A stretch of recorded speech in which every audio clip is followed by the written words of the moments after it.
Hello everyone, നമുക്ക് revision സീരീസിലെ അടുത്ത വീഡിയോയിലേക്ക് കടക്കാം. അടുത്ത സബ്ജക്റ്റ് ആണ് സ്ട്രെങ്ത് ഓഫ് മെറ്റീരിയൽസ് എന്ന് പറയുന്ന സബ്ജക്ട്. സ്ട്രെങ്ത് ഓഫ് മെറ്റീരിയലും എഞ്ചിനീയറിംഗ് മെക്കാനിക്സും കൂടെ 10 മാർക്കിനാണ് നമ്മുടെ സിലബസിലുള്ളത്. അതിൽ ഈ ഒരു ടോപ്പിക്കിൽ അല്ലെങ്കിൽ ഈ ഒരു വീഡിയോയിൽ നമ്മൾ ഡിസ്കസ് ചെയ്യാൻ പോകുന്ന ടോപ്പിക്സ് എന്ന് പറയുന്നത് മെക്കാനിക്കൽ പ്രോപ്പർട്ടീസും അതുപോലെ തന്നെ ആക്സിയലി ലോഡഡ് ബാർ എന്ന് പറയുന്ന രണ്ട് ടോപ്പിക്കുകളാണ്. അപ്പോൾ അതിൽ ആദ്യമേ തന്നെ നമുക്ക് ഒരു സ്ട്രെങ്ത് ഓഫ് മെറ്റീരിയൽ എന്ന് പറയുന്ന സബ്ജക്റ്റിലേക്ക് കിടക്കുമ്പോൾ എഞ്ചിനീയറിംഗ് മെക്കാനിക്സിൽ നമ്മൾ ഡീൽ ചെയ്ത റിജിഡ് ബോഡീസ് എന്ന് പറയുന്ന ആ ഒരു കൺസെപ്റ്റ് മാറ്റി നമ്മൾ ഡെയിലി ലൈഫിൽ കാണുന്ന ഡീഫോമബിൾ ബോഡീസിനെ പറ്റിയുള്ള സ്റ്റഡിയാണ് strength of materials. Rigid bodies എന്ന് പറഞ്ഞു കഴിഞ്ഞാൽ എത്ര കണ്ട് എക്സ്റ്റേണലി ലോഡ് അപ്ലൈ ചെയ്താലും യാതൊരു ഡീഫർമേഷനും സൈസിലോ ഷേപ്പിലോ മാറ്റം വരാത്ത ബോഡീസ് ആണ് എഞ്ചിനീയറിംഗ് മെക്കാനിക്സിൽ നമ്മൾ ബേസിക്കലി ഡീൽ ചെയ്യുന്നത്. സ്ട്രെങ്ത് ഓഫ് മെറ്റീരിയൽസിലേക്ക് വരുമ്പോൾ നമുക്ക് ഡീഫോമബിൾ ബോഡീസ് എന്ന് വെച്ചാൽ എന്താ, ഒരു എക്സ്റ്റേണൽ ലോഡ് ഒരു പരിധി വിട്ട് കഴിഞ്ഞാൽ ഏതൊരു ബോഡീസ് ആണെങ്കിലും എന്ത് സംഭവിക്കും, അതിന്റെ സൈസിലോ ഷേപ്പിലോ ചെറിയ രീതിയിലൊക്കെ മാറ്റങ്ങൾ സംഭവിക്കും. അത്തരം ബോഡീസ് ആണ് ഡീഫോമബിൾ ബോഡീസ്. ഈ ഒരു വീഡിയോയിൽ നമ്മൾ ഡിസ്കസ് ചെയ്യാൻ പോകുന്ന ടോപ്പിക് നമ്മുടെ സിലബസിന്റെ ഭാഗമായിട്ടുള്ള ഈ ഒരു ടോപ്പിക്കുകളാണ്. അതിലെ ഒരുപാട് ടോപ്പിക്കുകൾ നിങ്ങളുടെ മെക്കാനിക്കൽ പ്രോപ്പർട്ടീസ്, ടെൻസൈൽ ടെസ്റ്റ് അങ്ങനെയുള്ള ചില ഭാഗങ്ങളായിട്ട് ബന്ധപ്പെട്ടാണ്. പിന്നെ stresses and strains in uniform sections of same and composite materials അങ്ങനെയുള്ള ഒരു ഭാഗം കൂടെ ഇതിൽ ഇൻക്ലൂഡഡ് ആണ്. നമുക്ക് ഈ ഒരു ടോപ്പിക്കിലേക്ക് കിടക്കാം. ഫസ്റ്റ് വൺ ഈസ് സ്ട്രെസ് എന്ന് പറയുന്ന ബേസിക് കൺസെപ്റ്റ് എന്താണെന്ന് നോക്കാം. ഒരു ബോഡിയിൽ ഒരു എക്സ്റ്റേണൽ ലോഡ് ആക്ട് ചെയ്യുന്ന സമയത്ത് ആ ബോഡിക്ക് ഒരു ഇക്വിലിബ്രിയം എസ്റ്റാബ്ലിഷ് ചെയ്യുന്നതിന് വേണ്ടി ബോഡിയുടെ ഉള്ളിൽ ഇന്റേണലി റെസിസ്റ്റൻസ് ഫോഴ്സുകൾ ഡെവലപ്പ് ചെയ്യും. ആ റെസിസ്റ്റൻസ് ഫോഴ്സ് എക്സ്റ്റേണൽ ലോഡിന് ഈക്വൽ ആകുന്ന ഒരു സിറ്റുവേഷനിൽ ബോഡി ഒരു സ്റ്റാറ്റിക് ഇക്വിലിബ്രിയം അച്ചീവ് ചെയ്യും. അങ്ങനെ ഇന്റേണലി അതിൽ ഡെവലപ്പ് ചെയ്തിരിക്കുന്ന ഫോഴ്സ് പെർ യൂണിറ്റ് ഏരിയ വിളിക്കുന്ന പേരാണെന്ത്, സ്ട്രെസ് എന്ന് പറയുന്ന concept. It is the measure of internal resistance of the body against external load. അപ്പോൾ ഒരു ബോഡി, ഫോർ എക്സാമ്പിൾ ഒരു സിലിണ്ടറിക്കൽ റോഡ്, ഈ സിലിണ്ടറിക്കൽ റോഡിനെ ഞാൻ രണ്ട് സൈഡും പിടിച്ച് വലിക്കുകയാണെങ്കിൽ അതിന്റെ ഇന്റേണലി ഉള്ള ഒരു ക്രോസ് സെക്ഷനിൽ ഇതേപോലെ ഒരു റെസിസ്റ്റൻസ് ഫോഴ്സ് ഡെവലപ്പ് ചെയ്തിട്ടുണ്ടായിരിക്കും. ഓക്കെ, അപ്പോൾ ഈ റൈറ്റ് ഹാഫിലുള്ള ഈ ഒരു പോർഷൻ മാത്രം ഞാൻ മാറ്റി വരയ്ക്കുകയാണെങ്കിൽ ഇതിൽ ഞാൻ അപ്ലൈ ചെയ്ത എക്സ്റ്റേണൽ ലോഡാണിത്, അതിന് അഗെയിൻസ്റ്റ് ആയിട്ട് ഡെവലപ്പ് ചെയ്ത റെസിസ്റ്റൻസ് ഫോഴ്സ് ആണിത്, റെസിസ്റ്റൻസ് ഫോഴ്സ്. ഈ റെസിസ്റ്റൻസ് ഫോഴ്സിനെ കറസ്പോണ്ടിങ് ക്രോസ് സെക്ഷണൽ ഏരിയ കൊണ്ട് ഡിവൈഡ് ചെയ്ത് കഴിഞ്ഞാൽ കിട്ടുന്നതാണെന്ത്, സ്ട്രെസ് എന്ന് പറയുന്ന കൺസെപ്റ്റ്. എക്സ്റ്റേണലി ആക്ട് ചെയ്ത ഫോഴ്സ് അല്ല സ്ട്രെസ്സിന് കാരണം, അതിന് ഈക്വൽ ആയിട്ട് ബോഡിയിൽ ഉള്ളിൽ ഡെവലപ്പ് ചെയ്യുന്ന റെസിസ്റ്റൻസ് ഫോഴ്സ് ആണ് സ്ട്രെസ്സിന്റെ ഒരു മെഷറായിട്ട് നമ്മൾ എടുക്കേണ്ടത്. ഓക്കെ, അപ്പൊ അങ്ങനെയാണെങ്കിൽ it is defined as the internal resistance force per unit area at a given point in a given plane. That is called stress. ഇനി അതിന്റെ SI യൂണിറ്റ് എന്ന് പറയുന്നത് എന്താണ്? It is same as that of pressure. കാരണം pressure എന്ന് പറയുന്നതും ഒരു force by area തന്നെയാണ്. പക്ഷെ പ്രഷർ എന്ന് പറയുന്നത് externally applied compressive force by area. അതായത് ഈ ഒരു ക്രോസ് സെക്ഷൻ ഏരിയയിൽ എക്സ്റ്റേണൽ ആയിട്ട് ഞാൻ ഒരു കംപ്രസീവ് ഫോഴ്സ്, അതിന്റെ മേലെ പ്രസ് ചെയ്യുന്ന തരത്തിലൊരു ഫോഴ്സ് അപ്ലൈ ചെയ്യുകയാണെങ്കിൽ ആ compressive force per unit area ആണ് പ്രഷർ എന്ന് പറയുന്നത്. നൗ എന്തൊക്കെയാണ് ടൈപ്സ് ഓഫ് സ്ട്രെസ് എന്ന് നോക്കാം. Stress can be broadly classified into normal stress and shear stress. Normal സ്ട്രെസ്സും ഷിയർ സ്ട്രെസ് എന്ന് രണ്ടായിട്ട് നമുക്ക് ക്ലാസിഫൈ ചെയ്യാം. അതിൽ നോർമൽ സ്ട്രെസ് എന്ന് പറഞ്ഞാൽ വീണ്ടും നമുക്ക് രണ്ടായിട്ട് ക്ലാസിഫൈ ചെയ്യാം, ടെൻസൈൽ ആൻഡ് കംപ്രസീവ് എന്നുള്ള രീതിയിൽ രണ്ടായിട്ട് ക്ലാസിഫൈ ചെയ്യാം. ഇത് നമ്മൾ ഓൾറെഡി എഞ്ചിനീയറിംഗ് മെക്കാനിക്സിന്റെ ഭാഗമായിട്ട് ടൈപ്സ് ഓഫ് ഫോഴ്സുകൾ പഠിച്ചിരുന്നു. ഒരു ക്രോസ് സെക്ഷന് പെർപെൻഡിക്കുലർ ആയിട്ട് ഒരു ഫോഴ്സ് ആക്ട് ചെയ്യുകയാണെങ്കിൽ അതിനാണ് നമ്മൾ നോർമൽ ഫോഴ്സ് എന്ന് പറയുന്നത്. പാരലൽ ആയിട്ട് ആക്ട് ചെയ്യുന്ന ഫോഴ്സ് ആണ് ഷിയർ ഫോഴ്സ് എന്ന് പറയുന്നത്. ഇതേപോലെ തന്നെ ഒരു നോർമൽ ഫോഴ്സ് ഒരു ബോഡിയിലെ ഒരു എക്സ്റ്റേണലി ഒരു നോർമൽ ഫോഴ്സ് ആക്ട് ചെയ്യുകയാണെങ്കിൽ ആ നോർമൽ ഫോഴ്സ് കാരണം ബോഡിയുടെ ഉള്ളിൽ ഡെവലപ്പ് ചെയ്യുന്ന ഇന്റേണൽ റെസിസ്റ്റൻസ് പെർ യൂണിറ്റ് ഏരിയയാണ് നമ്മൾ പറയുന്നത് നോർമൽ സ്ട്രെസ് എന്ന് പറയുന്നത്. ആക്ട് ചെയ്യുന്ന എക്സ്റ്റേണലി അപ്ലൈ ചെയ്ത ഫോഴ്സ് ഒരു ഷിയർ ഫോഴ്സ് ആണെങ്കിൽ കറസ്പോണ്ടിങ് സ്ട്രെസ് ആണെന്ത്, ഷിയർ സ്ട്രെസ് എന്ന് പറയുന്നത്.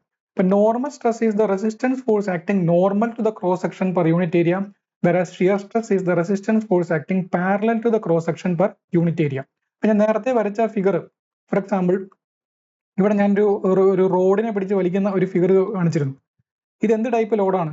നമ്മൾ എഞ്ചിനീയർ മെക്കാനിക്സിന്റെ റിവിഷൻ സീരീസിൽ കണ്ടിരുന്നു. ഇതൊരു ടെൻസൈൽ ലോഡാണ്. ഒരു ഏരിയക്ക് പെർപെൻഡിക്കുലർ ആയിട്ട് ആക്ട് ചെയ്യുന്നത് അതിന് നോർമൽ ഫോഴ്സ് ആണ്. ആ നോർമൽ ഫോഴ്സ് അതിനെ പുള്ളിങ് ആക്ഷൻ, അതായത് അതിന്റെ ലെങ്ത് ഇലോങ്ങേറ്റ് ചെയ്യാൻ ശ്രമിക്കുന്നതുകൊണ്ട് അതൊരു ടെൻസൈൽ ലോഡും കൂടിയാണ്. ഈ ടെൻസൈൽ ലോഡ് കാരണം മെറ്റീരിയൽ ഒരു ക്രോസ് സെക്ഷനിൽ ഡെവലപ്പ് ചെയ്യുന്ന സ്ട്രെസ് ആണെന്ത്, നോർമൽ സ്ട്രെസ്. അത് തന്നെ ടെൻസൈൽ സ്ട്രെസ് ആയിട്ട് മാറുന്ന എപ്പോഴാണ്, ലോഡ് ടെൻസൈൽ ആകുമ്പോൾ അതിൽ ഡെവലപ്പ് ചെയ്യുന്ന സ്ട്രെസ് ടെൻസൈൽ ആയിരിക്കും. ലോഡ് കംപ്രസീവ് ആണെങ്കിൽ അതിൽ ഡെവലപ്പ് ചെയ്യുന്ന സ്ട്രെസ് കംപ്രസീവ് ആയിരിക്കും. ഷിയർ സ്ട്രെസ് എന്ന് പറഞ്ഞു കഴിഞ്ഞാൽ കറസ്പോണ്ടിങ് ഏരിയയിൽ പാരലൽ ആയിട്ടാണ് ആക്ട് ചെയ്യുന്നതെങ്കിൽ corresponding force stress is called shear stress is the resistance force acting parallel to the cross section per unit area. സാധാരണ നമ്മൾ നോർമൽ സ്ട്രെസ്സിനെ സിഗ്മ, സ്മോൾ ലെറ്റർ സിഗ്മ എന്ന ലെറ്റർ ഉപയോഗിച്ചുകൊണ്ടാണ് റെപ്രസെന്റ് ചെയ്യുക. ഷിയർ സ്ട്രെസ്സിനെ ടോ എന്ന സിമ്പിൾ ഉപയോഗിച്ചുകൊണ്ടാണ് റെപ്രസെന്റ് ചെയ്യുക. ഇനി സ്ട്രെയിൻ എന്ന് പറയുന്ന കൺസെപ്റ്റിലേക്ക് വരുമ്പോൾ ഒരു ബോഡിയിൽ എത്ര കണ്ട് ഡീഫർമേഷൻ വന്നു എന്ന് കാണിച്ചു തരുന്ന ഒരു ടേമാണ് സ്ട്രെയിൻ എന്ന് പറയുന്നത്. It is a measure of deformation of the material under external load. ഞാൻ പറഞ്ഞിരുന്നു ഡീഫർമേഷൻ എന്ന് പറഞ്ഞു കഴിഞ്ഞാൽ അതിന്റെ സൈസിലും ചേഞ്ച് വരാം, ഷേപ്പിലും ചേഞ്ച് വരാം. അപ്പൊ അതിന് കറസ്പോണ്ടിങ് ആയിട്ട് നമുക്ക് രണ്ട് ടൈപ്പ് സ്ട്രെയിനുകളുണ്ട്. അപ്പൊ ഫസ്റ്റ് ഓഫ് ഓൾ മനസ്സിലാക്കുക, എപ്പോഴും നമ്മളൊരു ഡീഫർമേഷൻ മെഷർ ചെയ്യുന്നത് ഒറിജിനൽ ഡീഫർമേഷനിൽ നിന്ന്, ഒറിജിനൽ ലെങ്ത്തിൽ നിന്ന് അല്ലെങ്കിൽ ഒറിജിനൽ സൈസിൽ നിന്ന് എത്ര ചേഞ്ച് വന്നു എന്നുള്ള രീതിയിലാണ്.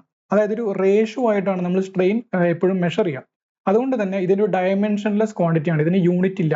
Okay, change in dimension per unit original ഡയമെൻഷനെ വിളിക്കുന്ന പേരാ in the direction of load. ഞാൻ ലോഡ് അപ്ലൈ ചെയ്തിരിക്കുന്ന ഡയറക്ഷനിൽ ഒരു ബോഡിയിൽ എത്ര ചേഞ്ച് ഇൻ ഡയമെൻഷൻ വന്നു എന്ന് കാണിച്ചു തരുന്നതാണെന്ത് ലോഞ്ചിറ്റ്യൂഡിനൽ സ്ട്രെയിൻ എന്ന് പറയുന്നത്. ഫോർ എക്സാമ്പിൾ, ഒരു റോഡിനെ ഞാൻ പിടിച്ച്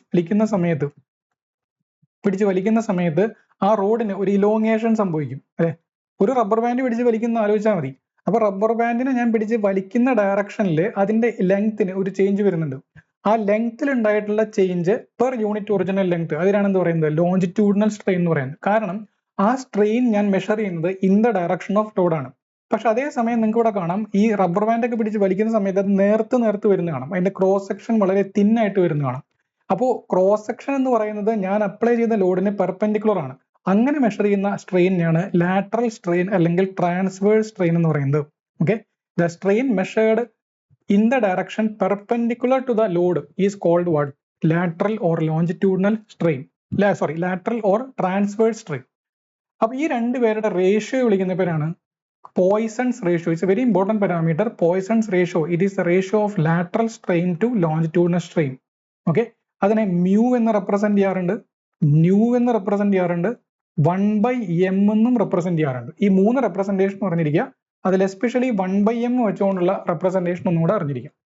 ഇനി ചില ഇമ്പോർട്ടന്റ് എഞ്ചിനീയറിംഗ് മെറ്റീരിയൽസിന്റെ പോയ്സൺസ് റേഷ്യോയുടെ റേഞ്ച് ഒന്ന് അറിഞ്ഞിരിക്കുക. സ്റ്റീൽ എന്ന് പറയുന്നത് ഏകദേശം 0.29 അല്ലെങ്കിൽ 0.288 റേഞ്ചിലൊക്കെയാണ് വരിക.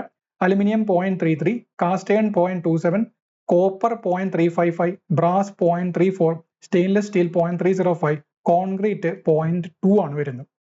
ഇനി മറ്റൊരു കാര്യം കൂടെ, പോയ്സൺസ് റേഷ്യോ എന്ന് പറയുന്നത് -1 അല്ലെങ്കിൽ നെഗറ്റീവ് സംഖ്യകൾ വേണമെങ്കിലും വരാം. ഓക്കെ, നെഗറ്റീവ് എന്നുള്ള ഒരു റേഞ്ചിലും വരാം. അതുപോലെ തന്നെ അതിന്റെ മാക്സിമം പോസിറ്റീവ് വാല്യൂ എന്ന് പറയുന്നത് 0.5 ആണെന്നുള്ളത് അറിഞ്ഞിരിക്കാം. ഓക്കെ, സാധാരണ നെഗറ്റീവ് സംഖ്യകൾ വരുന്ന ആ ഒരു പോയ്സൺസ് റേഷ്യോ വരുന്ന മെറ്റീരിയൽസ് നമുക്ക് എഞ്ചിനീയറിംഗ് ആപ്ലിക്കേഷനിൽ സാധാരണ പറയാറില്ല. അത് ഈ നമ്മുടെ ഹ്യൂമൻ ടിഷ്യൂ പോലത്തേക്കുള്ള അതിനൊക്കെ നെഗറ്റീവ് പോയ്സൺസ് റേഷ്യോ ആണ്. എഞ്ചിനീയറിംഗ് മെറ്റീരിയൽസിന്റെ പോയ്സൺസ് റേഷ്യോ 0 to 0.5 വരെയാണ് വരാറ്. 0 to 0.5. അതിൽ 0 എന്ന് പറയുന്നത് കോർക്കിനാണ് സാധാരണ കൊടുക്കുക. കോർക്ക് ആണെങ്കിൽ അതിന്റെ പോയ്സൺസ് റേഷ്യോയുടെ വാല്യൂ 0 ആയിരിക്കും. 0.5 വരുന്നത് റബ്ബറിനാണെന്നും കൂടെ അറിഞ്ഞിരിക്കാം. ഇതാണ് മാക്സിമം ലിമിറ്റ്. ഇപ്പൊ maximum value of poisons ratio എന്ന് പറയുന്നത് 0.5 ആണ്. മിനിമം വാല്യൂ എന്ന് പറയുന്നത് നെഗറ്റീവ് സൈഡിലേക്ക് വരാം. പക്ഷെ എഞ്ചിനീയറിംഗ് ലെവലിൽ ചോദിച്ചു കഴിഞ്ഞാൽ ഇത് 0 ആണ് വരുന്നത്. അത് കോർക്കിനാണ് അസൈൻ ചെയ്തിരിക്കുന്നത്. ഇനി നമുക്ക് നെക്സ്റ്റ് ഡിസ്കസ് ചെയ്യുന്നത് ഒരു സിമ്പിൾ ടെൻഷൻ ടെസ്റ്റ് എന്ന് പറയുന്ന, അതായത് ഒരു മെറ്റീരിയലിന്റെ മെക്കാനിക്കൽ പ്രോപ്പർട്ടീസ് കണ്ടുപിടിക്കാനായിട്ട് നമ്മൾ ഏറ്റവും കൂടുതൽ അഡോപ്റ്റ് ചെയ്യുന്ന ഒരു ടെസ്റ്റാണ് simple tension test. Universal testing machine എന്ന് പറയുന്ന ഒരു മെഷീനിലാണ് അത് കണ്ടക്ട് ചെയ്യുന്നത്. എന്താണ് മെക്കാനിക്കൽ പ്രോപ്പർട്ടീസ് എന്ന് പറഞ്ഞു കഴിഞ്ഞാൽ, ഒരു മെറ്റീരിയലിൽ, അത് എഞ്ചിനീയറിംഗ് ബോഡിയിൽ നമ്മളൊരു എക്സ്റ്റേണൽ ഫോഴ്സ് അപ്ലൈ ചെയ്യുന്ന സമയത്ത് ആ ബോഡി അതിനോട് എങ്ങനെ ബിഹേവ് ചെയ്യുന്നു എന്ന് കാണിച്ചു തരുന്ന ചില ക്യാരക്ടറിസ്റ്റിക്സ് ആണ് അതിന്റെ മെക്കാനിക്കൽ പ്രോപ്പർട്ടീസ് എന്ന് പറയുന്നത്. അപ്പോൾ അത് കണ്ടുപിടിക്കാനായിട്ട് ഏറ്റവും കൂടുതൽ ഉപയോഗിക്കുന്ന ഒരു ടെസ്റ്റാണ് simple tension test. Simple tension test എന്ന് പറയുന്നത്, ഈ സിമ്പിൾ ടെൻഷൻ ടെസ്റ്റിൽ നമ്മൾ ഒരു എക്സാമ്പിൾ ആയിട്ട് ഒരു മൈൽഡ് സ്റ്റീൽ പോലെയുള്ള മെറ്റീരിയൽസിന്റെ സിമ്പിൾ ടെൻഷൻ ടെസ്റ്റിൽ നമ്മൾ വരയ്ക്കുന്ന ഒരു ഗ്രാഫാണ്, മെക്കാനിക്കൽ പ്രോപ്പർട്ടീസ് കണ്ടുപിടിക്കാനായി ഉപയോഗിക്കുന്ന ഗ്രാഫാണ് സ്ട്രെസ് സ്ട്രെയിൻ ഡയഗ്രം എന്ന് പറയുന്ന ഡയഗ്രം. ഇപ്പൊ ഇവിടെ കാണിച്ചിരിക്കുന്നത് ഒരു മൈൽഡ് സ്റ്റീലിന്റെ സ്ട്രെസ് സ്ട്രെയിൻ ഡയഗ്രം ആണ്. അപ്പോൾ സ്ട്രെസ് സ്ട്രെയിൻ ഡയഗ്രം എന്ന് പറയുന്നത് stress is measured along y axis and strain is measured along x axis അങ്ങനെ വരയ്ക്കുന്ന. അപ്പൊ സ്ട്രെസ് എന്ന് വെച്ചാൽ എന്താണ്? സ്ട്രെസ് എന്ന് പറഞ്ഞു കഴിഞ്ഞാൽ load by area. Load by internal resistance ആണ്. പക്ഷെ ഇന്റേണൽ റെസിസ്റ്റൻസ് എന്തിന് ഈക്വൽ ആയിരിക്കും? ഒരു സ്റ്റാറ്റിക് ഇക്വിലിബ്രിയം അച്ചീവ് ചെയ്യുമ്പോൾ അത് എക്സ്റ്റേണൽ ലോഡിന് ഈക്വൽ ആയിരിക്കും, അല്ലെ? അപ്പോൾ എക്സ്റ്റേണൽ ലോഡ് ബൈ ഏരിയ എന്നുള്ള രീതിയിൽ നമുക്കത് മെഷർ ചെയ്യാം. ഇനി സ്ട്രെയിൻ എന്ന് പറഞ്ഞാൽ എന്താണ്? Change in length by original length. Ratio of change in length by original length ആണെന്ത് സ്ട്രെയിൻ എന്ന് പറയുന്നത്. സ്ട്രെയിനെ റെപ്രസെന്റ് ചെയ്യുന്ന ടേം എപ്സിലോൺ എന്നാണ്. Epsilon okay. Epsilon is equal to delta L by L. അപ്പൊ ഇവിടെ നമുക്ക് നോക്കിക്കഴിഞ്ഞാൽ കാണുന്നത് നമുക്ക് ഇതേപോലെ ഒരു റോഡ് പോലെയുള്ള ഷേപ്പിലാണ് സാധാരണ നമ്മൾ ആ ടെസ്റ്റ് സ്പെസിമെൻ എടുക്കുന്നത്. ഈ ടെസ്റ്റ് സ്പെസിമെനെ നമ്മളൊരു മെഷീൻ്റെ ഉള്ളിലേക്ക് ഫിക്സ് ചെയ്യുന്നു. ആ മെഷീൻ പതുക്കെ ഒരു ടെൻസൈൽ ലോഡ് ഇതിൽ അപ്ലൈ ചെയ്യുന്നു. അതുകൊണ്ടാണ് ഇതിനെ സിമ്പിൾ ടെൻഷൻ ടെസ്റ്റ് എന്ന് പറയുന്നത്. അതായത് ഞാൻ ടെസ്റ്റ് ചെയ്യാൻ പോകുന്ന മെറ്റീരിയലിൽ അപ്ലൈ ചെയ്യുന്ന ലോഡ് ഒരു സിമ്പിൾ ടെൻഷൻ ലോഡാണ്, ടെൻസൈൽ ലോഡാണ്. ഓക്കെ. അപ്പൊ ഇത് ഇനീഷ്യലി ഞാൻ വെറുതെ ആ മെഷീനിലേക്ക് ഫിക്സ് ചെയ്യുന്ന സമയത്ത് യാതൊരുവിധ എക്സ്റ്റേണൽ ലോഡും ഇല്ല, സിമ്പിളി ഫിക്സ് ചെയ്തിട്ടേ ഉള്ളൂ. അതുകൊണ്ട് ഇതിൽ എന്ത് സീറോ ആയിരിക്കും? സ്ട്രെസ് സീറോ ആയിരിക്കും. സ്ട്രെസ് സീറോ ആണെങ്കിൽ സ്ട്രെയിനും സീറോ ആയിരിക്കും. അതുകൊണ്ട് നമ്മുടെ ഗ്രാഫ് എപ്പോഴും തുടങ്ങുന്നത് എവിടെ നിന്നായിരിക്കും? ഒരു ഒറിജിനിൽ നിന്നായിരിക്കും സ്റ്റാർട്ട് ചെയ്യുക. ശ്രദ്ധിക്കുക, ഒരു മെറ്റീരിയലിൽ ഞാൻ ഒരു എക്സ്റ്റേണൽ ലോഡ് അപ്ലൈ ചെയ്യുന്നു. ഈ എക്സ്റ്റേണൽ ലോഡ് മെറ്റീരിയലിൽ ഒരു ഡീഫർമേഷൻ ക്രിയേറ്റ് ചെയ്യുന്നു. ഈ ഡീഫർമേഷനെ റെസിസ്റ്റ് ചെയ്യുന്നതിന് വേണ്ടിയിട്ടാണ് മെറ്റീരിയലിൻ്റെ ഉള്ളിൽ ഒരു റെസിസ്റ്റൻസ് ഫോഴ്സ് ഡെവലപ്പ് ചെയ്യുന്നത്. അപ്പോൾ ആ ഒരു ഫ്ലോ മനസ്സിലായോ? ആദ്യം ഞാൻ അപ്ലൈ ചെയ്യുന്നത് എക്സ്റ്റേണൽ ലോഡാണ്, അത് ഞാൻ അപ്ലൈ ചെയ്യുന്നത്. ഇനി അതിന്റെ ഭാഗമായിട്ട് മെറ്റീരിയലിൽ ഡീഫർമേഷൻ ഡെവലപ്പ് ചെയ്യുന്നു. ഈ ഡീഫർമേഷൻ മെഷർ ചെയ്യാനായിട്ടാണ് നമ്മൾ എന്ത് ഉപയോഗിക്കുന്നത്? സ്ട്രെയിൻ എന്ന് പറയുന്ന ടേം ഉപയോഗിക്കുന്നത്. ദെൻ ഈ ഡീഫർമേഷനെ റെസിസ്റ്റ് ചെയ്യുന്നതിന്റെ ഭാഗമായിട്ടാണ് മെറ്റീരിയലിന്റെ ഉള്ളിൽ ഒരു റെസിസ്റ്റൻസ് ഡെവലപ്പ് ചെയ്യുന്നത്. ആ റെസിസ്റ്റൻസിന്റെ ഒരു മെഷറാണ് സ്ട്രെസ്. അപ്പോൾ മെറ്റീരിയൽ ആദ്യം ഡെവലപ്പ് ചെയ്യുന്നത് എന്താണ്? സ്ട്രെയിൻ ആണ്. സ്ട്രെയിനിനെ റെസിസ്റ്റ് ചെയ്യുന്നതിന് വേണ്ടിയിട്ടാണ് സ്ട്രെസ് ഡെവലപ്പ് ചെയ്യുന്നത്. അപ്പോൾ ഇനീഷ്യലി സ്ട്രെയിൻ സീറോ ആയിരിക്കുന്നതുകൊണ്ട് തന്നെ സ്ട്രെസ് സീറോ ആയിരിക്കും. പക്ഷെ ഗ്രാജുവലി ഈ മെറ്റീരിയലിൽ ലോഡ് അപ്ലൈ ചെയ്യുന്ന ഒരു ഡീഫോമബിൾ ബോഡിയാണ്. ലോഡ് അപ്ലൈ ചെയ്യുമ്പോൾ അതൊരു ഇലോങ്ങേഷൻ സംഭവിക്കും. അപ്പോൾ ഇനീഷ്യലി നമുക്ക് കാണാൻ പറ്റുന്നത് ഒരു ലീനിയർ ഗ്രാഫായിട്ടാണ്. എന്ന് വെച്ച് കഴിഞ്ഞാൽ ആ ഡീഫർമേഷന് പ്രപ്പോർഷണൽ ആയിട്ട് അതിൻ്റെ ഉള്ളിലുണ്ടാകുന്ന റെസിസ്റ്റൻസ് ഫോഴ്സും പ്രപ്പോർഷണൽ ആയിട്ട് ഇൻക്രീസ് ചെയ്യുന്നു.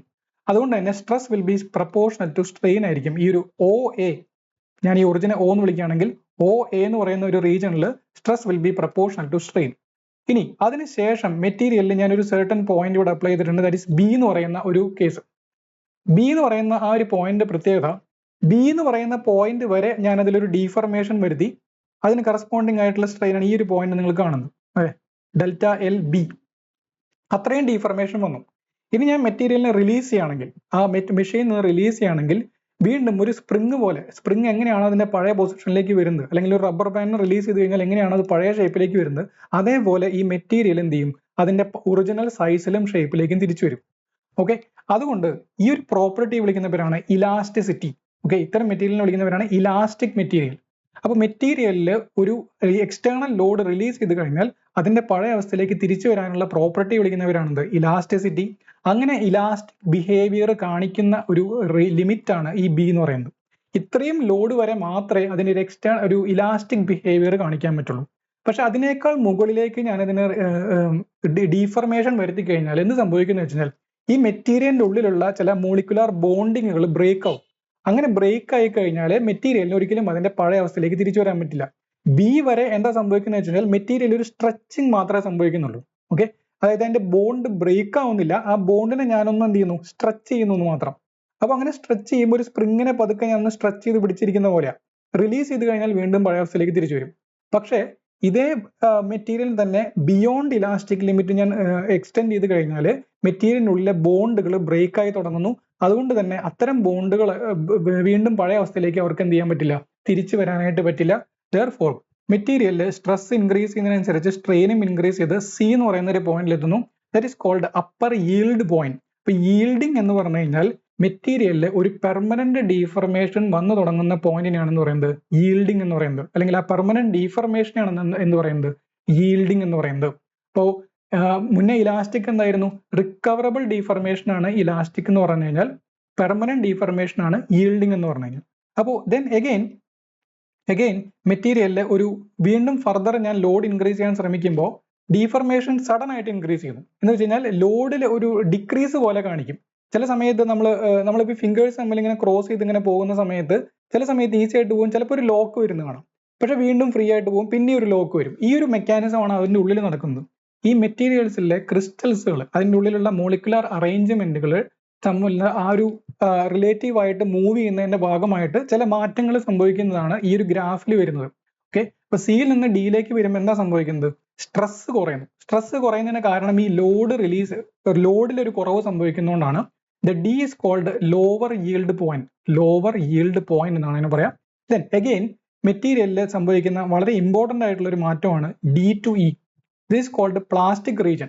പ്ലാസ്റ്റിസിറ്റി എന്ന് പറഞ്ഞു കഴിഞ്ഞാൽ ഏകദേശം ഒരു കോൺസ്റ്റന്റ് ലോഡിൽ, അതായത് അതുവരെ ഞാൻ എത്ര ലോഡാണ് അപ്ലൈ ചെയ്തിരിക്കുന്നത് ആ ലോഡ് ഇൻക്രീസ് ആക്കാതെ തന്നെ മെറ്റീരിയൽ കണ്ടിന്യൂസ് ആയിട്ട് ഇങ്ങനെ വലിഞ്ഞു പോകുന്നതാണ്. അതിൻ്റെ ഒരു ഡീഫർമേഷൻ ഇങ്ങനെ സംഭവിക്കുന്നതാണ്.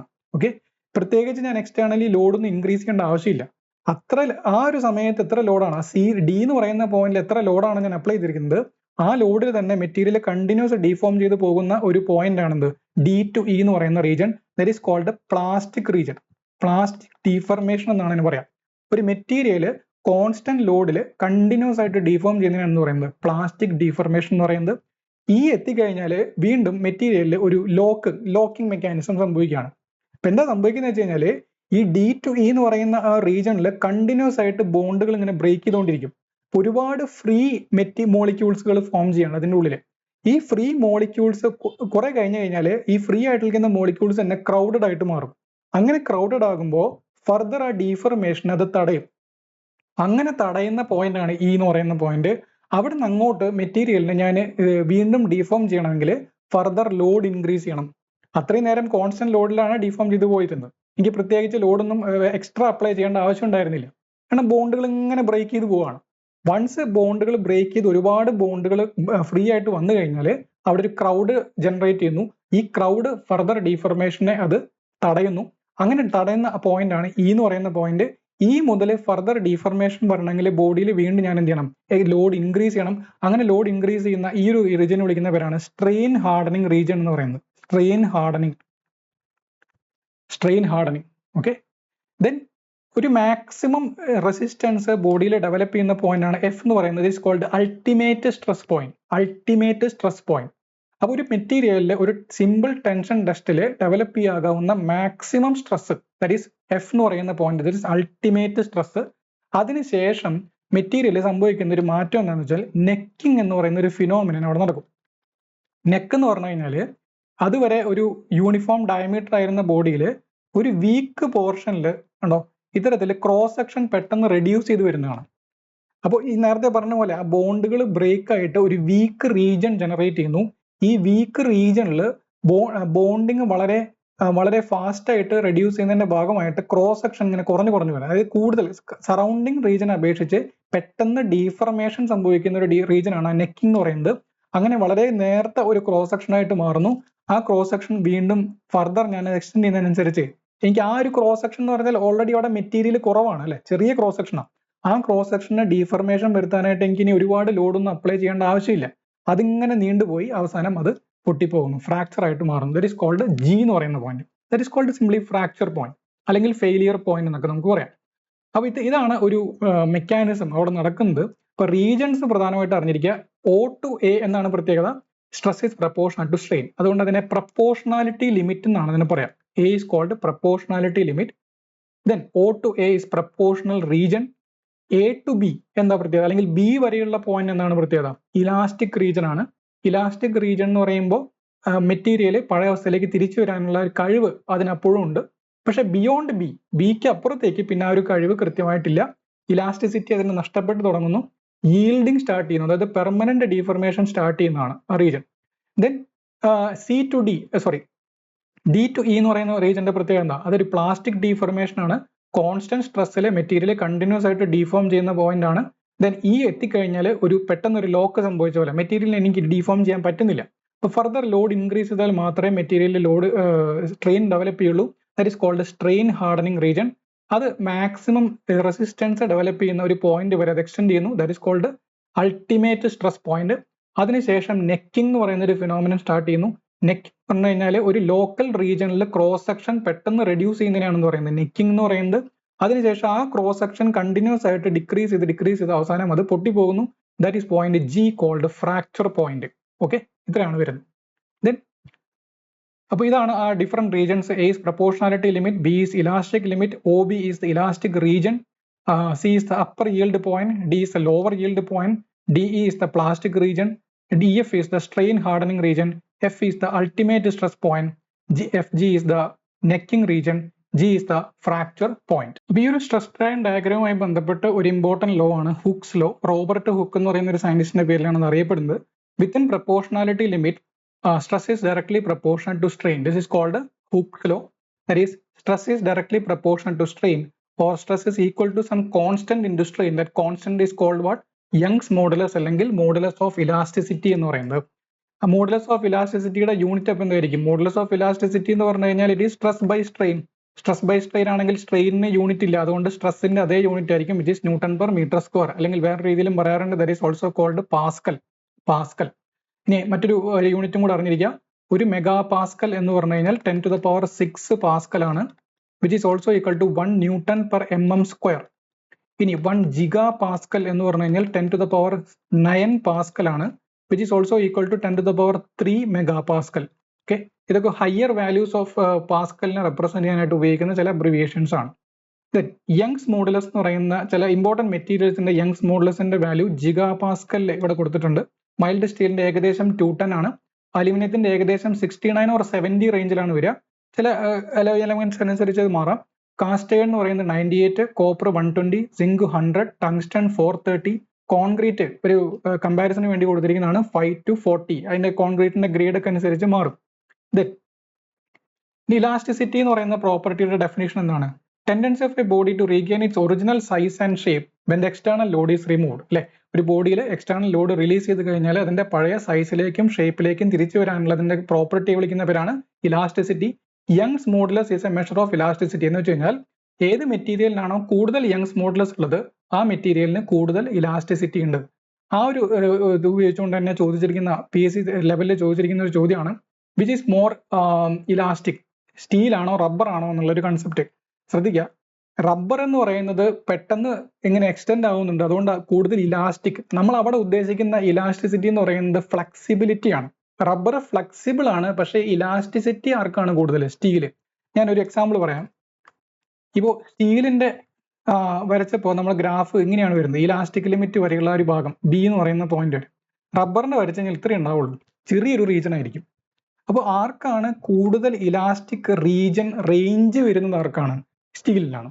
ഓക്കെ, അതുകൊണ്ടാണ് സ്റ്റീൽ ഈസ് മോർ ഇലാസ്റ്റിക് എന്ന് പറയുന്നത്. അല്ലാതെ ഫ്ലെക്സിബിലിറ്റിയും ഇലാസ്റ്റിസിറ്റി ആയിട്ട് തെറ്റിദ്ധരിക്കരുത്. ഫ്ലെക്സിബിലിറ്റി എന്ന് പറയുന്നത് ചെറിയൊരു ഫോഴ്സ് അപ്ലൈ ചെയ്യുമ്പോഴേക്കും പെട്ടെന്ന് എക്സ്റ്റെൻഡ് ആയിട്ട് പോകുന്നു, നല്ല ഫ്ലെക്സിബിൾ ആണെന്ന് പറയാം. പക്ഷെ ഇലാസ്റ്റിസിറ്റി എന്നതുകൊണ്ട് ഉദ്ദേശിക്കുന്നത് സ്ട്രെസ് സ്ട്രെയിൻ റീജന്റെ ഒരു ബേസ് ചെയ്തുകൊണ്ടാണ് ഇലാസ്റ്റിസിറ്റി പറയുന്നത്. ഓക്കെ, സ്റ്റിഫ്നെസ് ഒരു മെറ്റീരിയലിനെ എബിലിറ്റി ടു റെസിസ്റ്റ് ഡീഫർമേഷൻ. ഞാൻ അപ്ലൈ ചെയ്ത എക്സ്റ്റേണൽ ലോഡിനെ കാരണം ഉണ്ടാകുന്ന ഡീഫർമേഷനെ റെസിസ്റ്റ് ചെയ്യാനുള്ള കഴിവാണെന്ത്? സ്റ്റിഫ്നെസ് എന്ന് പറയുന്നത്. ഇപ്പൊ ഒരു മെറ്റീരിയലിൽ ഞാനൊരു 1000 ന്യൂട്ടൺ ഫോഴ്സ് അപ്ലൈ ചെയ്തു. ഓക്കെ, അതേ വേറൊരു മെറ്റീരിയലിലും ഇതേപോലെ 1000 ന്യൂട്ടൺ അപ്ലൈ ചെയ്തു. ആദ്യത്തെ മെറ്റീരിയൽ ഒരു 1 mm മാത്രമേ എക്സ്റ്റെൻഡ് ചെയ്തുള്ളൂ, രണ്ടാമത്തെ മെറ്റീരിയൽ ഒരു 5 mm എക്സ്റ്റെൻഡ് ആയി. ആരാണ് സ്റ്റിഫ്? കൂടുതൽ സ്റ്റിഫ്. പെട്ടെന്ന് ഡീഫർമേഷൻ വരാത്ത ആളാണ് നമ്മൾ സ്റ്റിഫ്നെസ് എന്ന് പറയുക. അപ്പൊ അതിനർത്ഥം stiffness is a measure of resistance against deformation. A measure of stiffness is the load required to produce unit deformation. അപ്പൊ ഞാൻ നേരത്തെ പറഞ്ഞ കേസിൽ A എന്ന് പറയുന്ന മെറ്റീരിയലിൽ 1000 ന്യൂട്ടൺ അപ്ലൈ ചെയ്തു, 1 mm ആണ് അതിൽ വന്ന ഇലോങ്ങേഷൻ എങ്കിൽ 1000 ഡിവൈഡഡ് ബൈ 1 mm, ഇതാണ് ഒരു സ്റ്റിഫ്നെസ് എന്ന് പറയുന്ന മെഷർ. സിമിലർലി B എന്ന് പറയുന്ന മെറ്റീരിയലിൽ 1000 ന്യൂട്ടൺ അപ്ലൈ ചെയ്തു, പക്ഷെ 5 mm ഡീഫർമേഷൻ വന്നു. അങ്ങനെയാണെങ്കിൽ 1000 ഡിവൈഡ് ബൈ 5 ആണ് ആർക്ക്?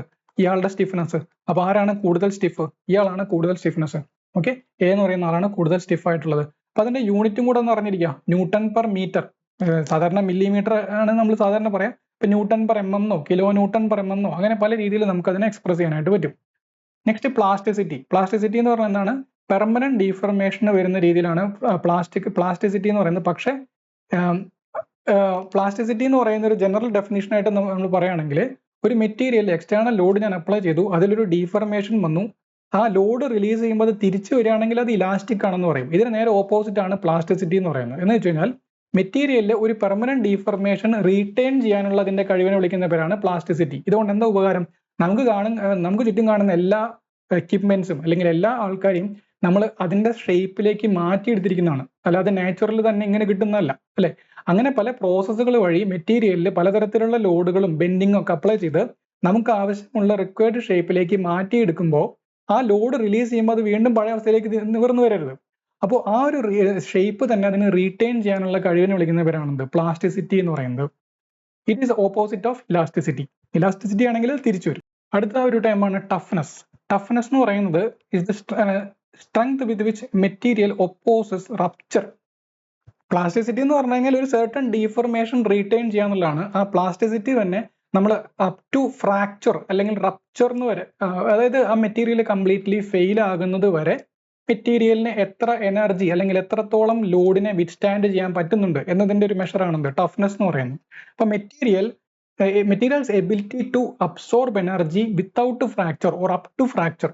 ഒരു മെറ്റീരിയലിനെ ഫ്രാക്ചർ ആക്കാൻ വേണ്ടി എത്ര എനർജിയാണ് അതിനെ സപ്ലൈ ചെയ്യണം, അതാണ് ടഫ്നെസിന്റെ ഒരു മെഷർ എന്ന് പറയുന്നത്. ഓക്കെ. ബ്രിട്ടിൽനെസ് എന്ന് പറയുന്നത് മെറ്റീരിയലിൽ without much appreciable deformation material failure കടന്നു പോകാനുള്ള ഒരു കഴിവിനാണ് ബ്രിട്ടിൽനെസ് എന്ന് പറയുന്നത്. വളരെ സിമ്പിൾ ആയിട്ട് എക്സാമ്പിൾ പറയുന്നത്, ഒരു ചോക്ക് പീസ് എടുക്കുക, ആ ചോക്ക് പീസിനെ കണ്ടിന്യൂസ് ആയിട്ട് പിടിച്ച് വലിച്ചുകൊണ്ടിരിക്കുക. നിങ്ങൾക്ക് ആ ചോക്ക് പീസ് ഇങ്ങനെ എക്സ്റ്റെൻഡ് ആവുന്നൊന്നും കാണാൻ പറ്റില്ല. ഒരു പർട്ടിക്കുലർ ലോഡ് എക്സീഡ് ചെയ്ത് കഴിഞ്ഞാൽ പെട്ടെന്ന് പൊട്ടിപ്പോവുകയാണ് ചെയ്യുന്നത്. അത്തരം എബിലിറ്റിയെ വിളിക്കുന്നവരാണ്, അല്ലെങ്കിൽ അത്തരം ക്യാരക്ടറിസ്റ്റിക്സിനെ വിളിക്കുന്നവരാണ് ബ്രിട്ടിൽനെസ്. അതായത് കണ്ടിന്യൂസ് ആയിട്ട് ഇപ്പൊ ഒരു റബ്ബർ ബാൻഡ് ഒക്കെ പിടിച്ച് വലിക്കുന്ന സമയത്ത് നമുക്കത് എക്സ്റ്റെൻഡ് ആയി പോകുന്ന നല്ലപോലെ കാണാനുണ്ട്. മാത്രമല്ല അത് നേർത്ത് വന്ന് അവസാനം പൊട്ടി പോവുകയാണ് ചെയ്യുക. എന്ന് വെച്ച് കഴിഞ്ഞാൽ ചില മെറ്റീരിയൽസ് ഫ്രാക്ചർ ആകാൻ പോവുകയാണ് അല്ലെങ്കിൽ ഫെയിലിയർ ആകാൻ പോവുകയാണ് എന്നുള്ളൊരു ഇൻഡിക്കേഷൻ നമുക്ക് തരും. പക്ഷെ വേറെ ചില മെറ്റീരിയൽസ് ആണെങ്കിലോ അത് പെട്ടെന്ന് പൊട്ടിപ്പോകും. അങ്ങനെ കാര്യമായിട്ടുള്ള ഒരു ഇലോങ്ങേഷൻ ഒന്നും നമുക്ക് അവിടെ കാണാൻ പറ്റില്ല.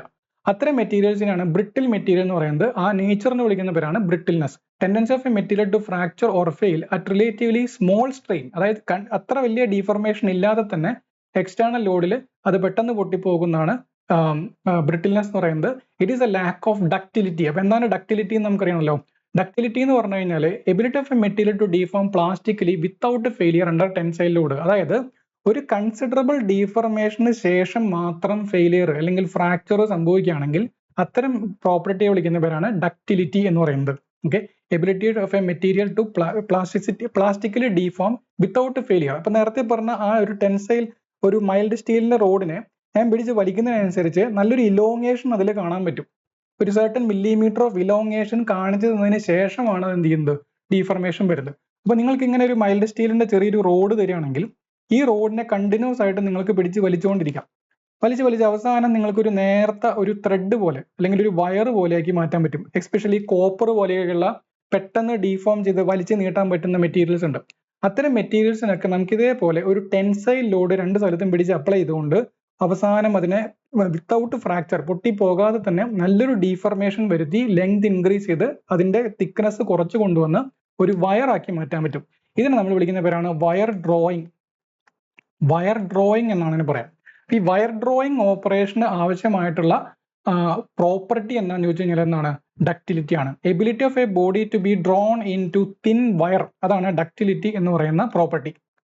ഓക്കെ. Next malleability. നേരത്തെ പറഞ്ഞ ഡക്റ്റിലിറ്റി ഒരു ടെൻസൈൽ ലോഡിലെ ഡീഫർമേഷൻ ആണെങ്കിൽ മാലിയബിലിറ്റി എന്ന് പറയുന്നത് ഒരു കംപ്രസീവ് ലോഡിലെ ഡീഫർമേഷൻ ആണ്. എന്ന് വെച്ച് കഴിഞ്ഞാൽ നിങ്ങൾക്ക് ഇതേപോലെ തന്നെ ഒരു സോളിഡ് മെറ്റൽ തന്നു. ഈ മെറ്റൽ ബ്ലോക്കിനെ നിങ്ങൾ ഒരു ഹാമർ കൊണ്ട് അടിച്ച് വരുത്തി ഒരു പ്ലേറ്റ് ആക്കി മാറ്റി, ഒരു തിൻ ഷീറ്റ് പോലെയോ പ്ലേറ്റ് പോലെയൊക്കെ ആക്കി മാറ്റി. അപ്പൊ നിങ്ങൾ അവിടെ ഹാമർ കൊണ്ട് അടിക്കുന്ന സമയത്ത് നിങ്ങൾ അതിനെ കംപ്രസ് ചെയ്യാണ്, കംപ്രസീവ് ലോഡാണ് അപ്ലൈ ചെയ്യുന്നത്.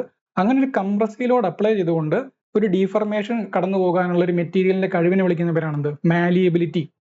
Ability of a body to be beaten into thin sheets, അതാണെന്ത്, മാലിയബിലിറ്റി. അപ്പോൾ ഡക്റ്റിലിറ്റി എന്ന് പറയുന്നത് ടെൻസൈൽ ലോഡിലെ ഡീഫർമേഷൻ ആണെങ്കിൽ മാലിയബിലിറ്റി എന്ന് പറയുന്നത് കംപ്രസീവ് ലോഡിലെ ഡീഫർമേഷൻ ആണ്. രണ്ടാണെങ്കിലും ഒരു പെർമനന്റ് ഡീഫർമേഷൻ ആണ്. എന്ന് വെച്ചാൽ രണ്ടും പ്ലാസ്റ്റിക് ഡീഫർമേഷൻ ആണ്. പ്ലാസ്റ്റിക് ഡീഫർമേഷൻ എന്ന് പറയുന്നത് ഒരു ജനറൽ ടേം ആണ്, ഓക്കെ. അപ്പൊ അതിൽ തന്നെ ടെൻസൈൽ ലോഡ് ആണെങ്കിൽ അതൊരു എന്തായിരിക്കും, ഡക്റ്റിലിറ്റിയും, കംപ്രസീവ് ലോഡ് ആണെങ്കിൽ അത് മാലിയബിലിറ്റിയും ആയിരിക്കും പറയും. Next is hardness. ഹാർഡ്നെസ് വളരെ എളുപ്പമല്ലേ മനസ്സിലാക്കാനായിട്ട്. ഒരു മെറ്റീരിയൽ, ഒരു ബ്ലോക്ക്, ഒരു മെറ്റാലിക് ബ്ലോക്ക് തന്നു. നിങ്ങൾക്ക് എ എന്ന് പറയുന്ന ഒരു മെറ്റീരിയൽ ഉപയോഗിച്ചുകൊണ്ട് നിങ്ങൾ അതിനെ ഒരു ചെറുതായിട്ടൊന്ന് സ്ക്രാച്ച് വരുത്തി. ഓക്കെ. ഇനി ഇതേപോലെ തന്നെ ബി എന്ന് പറയുന്ന എ എന്ന് പറയുന്ന അതേ മെറ്റീരിയൽ കൊണ്ട് വേറൊരു ബ്ലോക്കിനെ, ഇത് ബ്ലോക്ക് 1, ദിസ് ബ്ലോക്ക് 2, വേറൊരു മെറ്റീരിയലിന്റെ ബ്ലോക്കാണ്. ഈ ഇതേ മെറ്റീരിയൽ കൊണ്ട് തന്നെ ഇവിടെയും ഒരു അതേപോലെ തന്നെ സ്ക്രാച്ച് വരുത്താൻ നോക്കി. പക്ഷേ ഈ മെറ്റീരിയലിൽ 2 എന്ന് പറയുന്ന മെറ്റീരിയൽ വളരെ ചെറിയൊരു സ്ക്രാച്ചേ ഫോം ചെയ്തുള്ളൂ. ഇതിൽ നല്ലൊരു സ്ക്രാച്ച് ഫോം ചെയ്തു. എന്ന് വെച്ച് കഴിഞ്ഞാൽ material 1 is soft, material 2 is hard എന്ന് നമ്മൾ പറയും. അപ്പൊ ഇത്തരത്തില് ഒരു മെറ്റീരിയലിൽ ഒരു സ്ക്രാച്ചോ അല്ലെങ്കിൽ ഒരു തേയ്മാനം വരിക, അതേപോലെ തന്നെ ഞാൻ എന്തെങ്കിലും ഷാർപ്പായിട്ടുള്ള ഒരു ഒബ്ജക്റ്റ് കൊണ്ട് അതിനൊന്ന് കുത്താൻ നോക്കാം, ചെറിയൊരു കുഴി ഫോം ചെയ്യാൻ നോക്കാം, അത് നമ്മൾ ഇൻഡന്റേഷൻ എന്ന് പറയും. അപ്പൊ അത്തരത്തിലുള്ള ഇൻഡന്റേഷൻ ഫോം ചെയ്യുക, ഇതിനെയൊക്കെ റെസിസ്റ്റ് ചെയ്യാനുള്ള മെറ്റീരിയലിന്റെ കഴിവിനെ വിളിക്കുന്ന പേരാണെന്ത്? ഹാർഡ്നെസ് എന്ന് പറയുന്നത്. Ability of a material to resist penetration or indentation, scratch, abrasion etcetera, ഇതാണ് ഹാർഡ്നെസ്. അപ്പോൾ ഹാർഡ് ആയിട്ടുള്ള മെറ്റീരിയൽസിന് ഇങ്ങനെ നല്ല റെസിസ്റ്റൻസ് ഉണ്ടായിരിക്കും, അതുകൊണ്ട് തന്നെ അവർക്ക് തേയ്മാനം കുറവായിരിക്കും. Okay, it indicates the cutting ability of a material. എന്ന് വെച്ച് കഴിഞ്ഞാൽ ഒരു ഹാർഡ് ആയിട്ടുള്ള മെറ്റീരിയലിനെ ഒരു സോഫ്റ്റ് ആയിട്ടുള്ള മെറ്റീരിയലിനെ ഈസി ആയിട്ട് കട്ട് ചെയ്യാനായിട്ട് പറ്റും. ഓക്കെ, ഇപ്പൊ നമ്മൾ കത്തി ഉപയോഗിച്ചുകൊണ്ട് പച്ചക്കറിയൊക്കെ കട്ട് ചെയ്യുന്ന സമയത്ത് പച്ചക്കറി വളരെ സോഫ്റ്റ് ആണ്, കത്തിയുടെ മെറ്റീരിയൽ സ്റ്റീല് അത് ഹാർഡാണ്. ഓക്കെ, നേരെ മറിച്ച് ഇതേ പച്ചക്കറിയെ നിങ്ങളൊരു പ്ലാസ്റ്റിക്കിന്റെ കത്തി ഉപയോഗിച്ചുകൊണ്ട് കട്ട് ചെയ്യാൻ നോക്കിക്കഴിഞ്ഞാൽ എളുപ്പമല്ല. കാരണം പ്ലാസ്റ്റിക് കമ്പാരിറ്റീവ്ലി കുറച്ചും കൂടെ സോഫ്റ്റ് ആണ് സ്റ്റീലിനെ അപേക്ഷിച്ച്, അതുകൊണ്ട് നിങ്ങൾക്ക് ബുദ്ധിമുട്ടായിരിക്കും. അപ്പോൾ ഒരു മെറ്റീരിയലിന് വേറൊരു മെറ്റീരിയലിനെ കട്ട് ചെയ്യാൻ പറ്റുമോ എന്ന് കാണിച്ചു തരുന്ന ഒരു പ്രോപ്പർട്ടി കൂടിയാണെന്ത്? ഹാർഡ്നെസ് എന്ന് പറയുന്നത്. ഇനി സ്ട്രെസ് ഇൻ പ്രിസ്മാറ്റിക് ബാർ. അപ്പൊ ഇത്രയാണ് നമുക്ക് മെക്കാനിക്കൽ പ്രോപ്പർട്ടീസ് ആയിട്ട് പറയാനുള്ളത്. നെക്സ്റ്റ് നമുക്ക് പറയാനുള്ളത് ഒരു ബാർ എന്ന് പറയുന്ന ഒരു മെറ്റീരിയൽ ആണ്. ബാർ എന്ന് പറഞ്ഞു കഴിഞ്ഞാൽ it is a long and slender member. അതായത് ലോങ് ആൻഡ് സിലിണ്ടർ മെമ്പർ എന്ന് പറഞ്ഞു കഴിഞ്ഞാൽ ഇതിന്റെ ക്രോസ് സെക്ഷൻ അപേക്ഷിച്ച് അതിന്റെ length dimension is very large. അത്തരത്തിലുള്ള any cross section, may be rectangular ആയിരിക്കാം അല്ലെങ്കിൽ സർക്കുലർ ആയിരിക്കാം, ഓഫ് എനി ക്രോസ് സെക്ഷൻ, പക്ഷെ ആ ക്രോസ് സെക്ഷൻ അപേക്ഷിച്ച് length must be very high. അത്തരത്തിലുള്ള ഒരു ലോങ് ആൻഡ് സിലിണ്ടർ മെമ്പർ ആണ് ബാർ എന്ന് പറയുന്നത്. പക്ഷെ ബാറിന് മറ്റൊരു കണ്ടീഷനും കൂടി ഉണ്ട്. ഈ ബാറിൽ അപ്ലൈ ചെയ്യുന്നത് നമ്മൾ axial, tensile or compressive load ആയിരിക്കണം. രണ്ട് സ്ഥലത്തു നിന്നും ഒന്നുകിൽ അത് ഞാൻ പുഷ് ചെയ്യുക അല്ലെങ്കിൽ രണ്ട് സൈഡും പിടിച്ച് വലിക്കുക. ഇത്തരത്തിലുള്ള ലോഡുകളാണ് ജനറലി നമ്മളൊരു ബാറിൽ അപ്ലൈ ചെയ്യുക. Okay, so bar is a long and cylinder member which is subjected to axial, tensile or compressive load. പിന്നെ ഒരു പ്രിസ്മാറ്റിക് ബാർ എന്ന് വെച്ചാൽ എന്തായിരിക്കും? ഈ ബാറിന് തന്നെ വേണമെങ്കിൽ എനിക്കൊരു വേരിയിങ് ക്രോസ് സെക്ഷൻ കൊടുക്കാം, അല്ലെ? ഇത് ഒരു വേരിയിങ് ക്രോസ് സെക്ഷനുള്ള ബാറാണ്. പക്ഷെ ഞാൻ നേരത്തെ വരച്ച ബാറിന്റെ പ്രത്യേകത എന്തായിരുന്നു? ത്രൂ ഔട്ട് ലെങ്ത്തിൽ ക്രോസ് സെക്ഷൻ സെയിം ആണ്. അത്തരത്തിലുള്ള ഒരു ബാറിനാണെന്ന് പറയുന്നത് പ്രിസ്മാറ്റിക് ബാർ എന്ന് പറയുന്നത്. പിന്നെ prismatic bar is subjected to axial load. അതായത് ഇവിടെ ഞാനൊരു എക്സാമ്പിൾ ആയിട്ടൊരു സർക്കുലർ ബാർ എടുത്തിട്ട് ചെയ്യാണ്. ആ ബാറിൽ രണ്ട് സൈഡിൽ ഞാനൊരു ആക്സിയൽ ലോഡ് പി അപ്ലൈ ചെയ്തു. Suppose A is the original cross sectional area of the bar, L is the length of the bar. അങ്ങനെയാണെങ്കിൽ വാട്ട് ഈസ് ദ സ്ട്രെസ് എന്ന് പറയുന്നത് P/A ആണ്. ഈ ബാറിൽ ഇത് കാരണം ഒരു ഇലോങ്ങേഷൻ സംഭവിച്ചു എന്ന് വിചാരിക്കാം.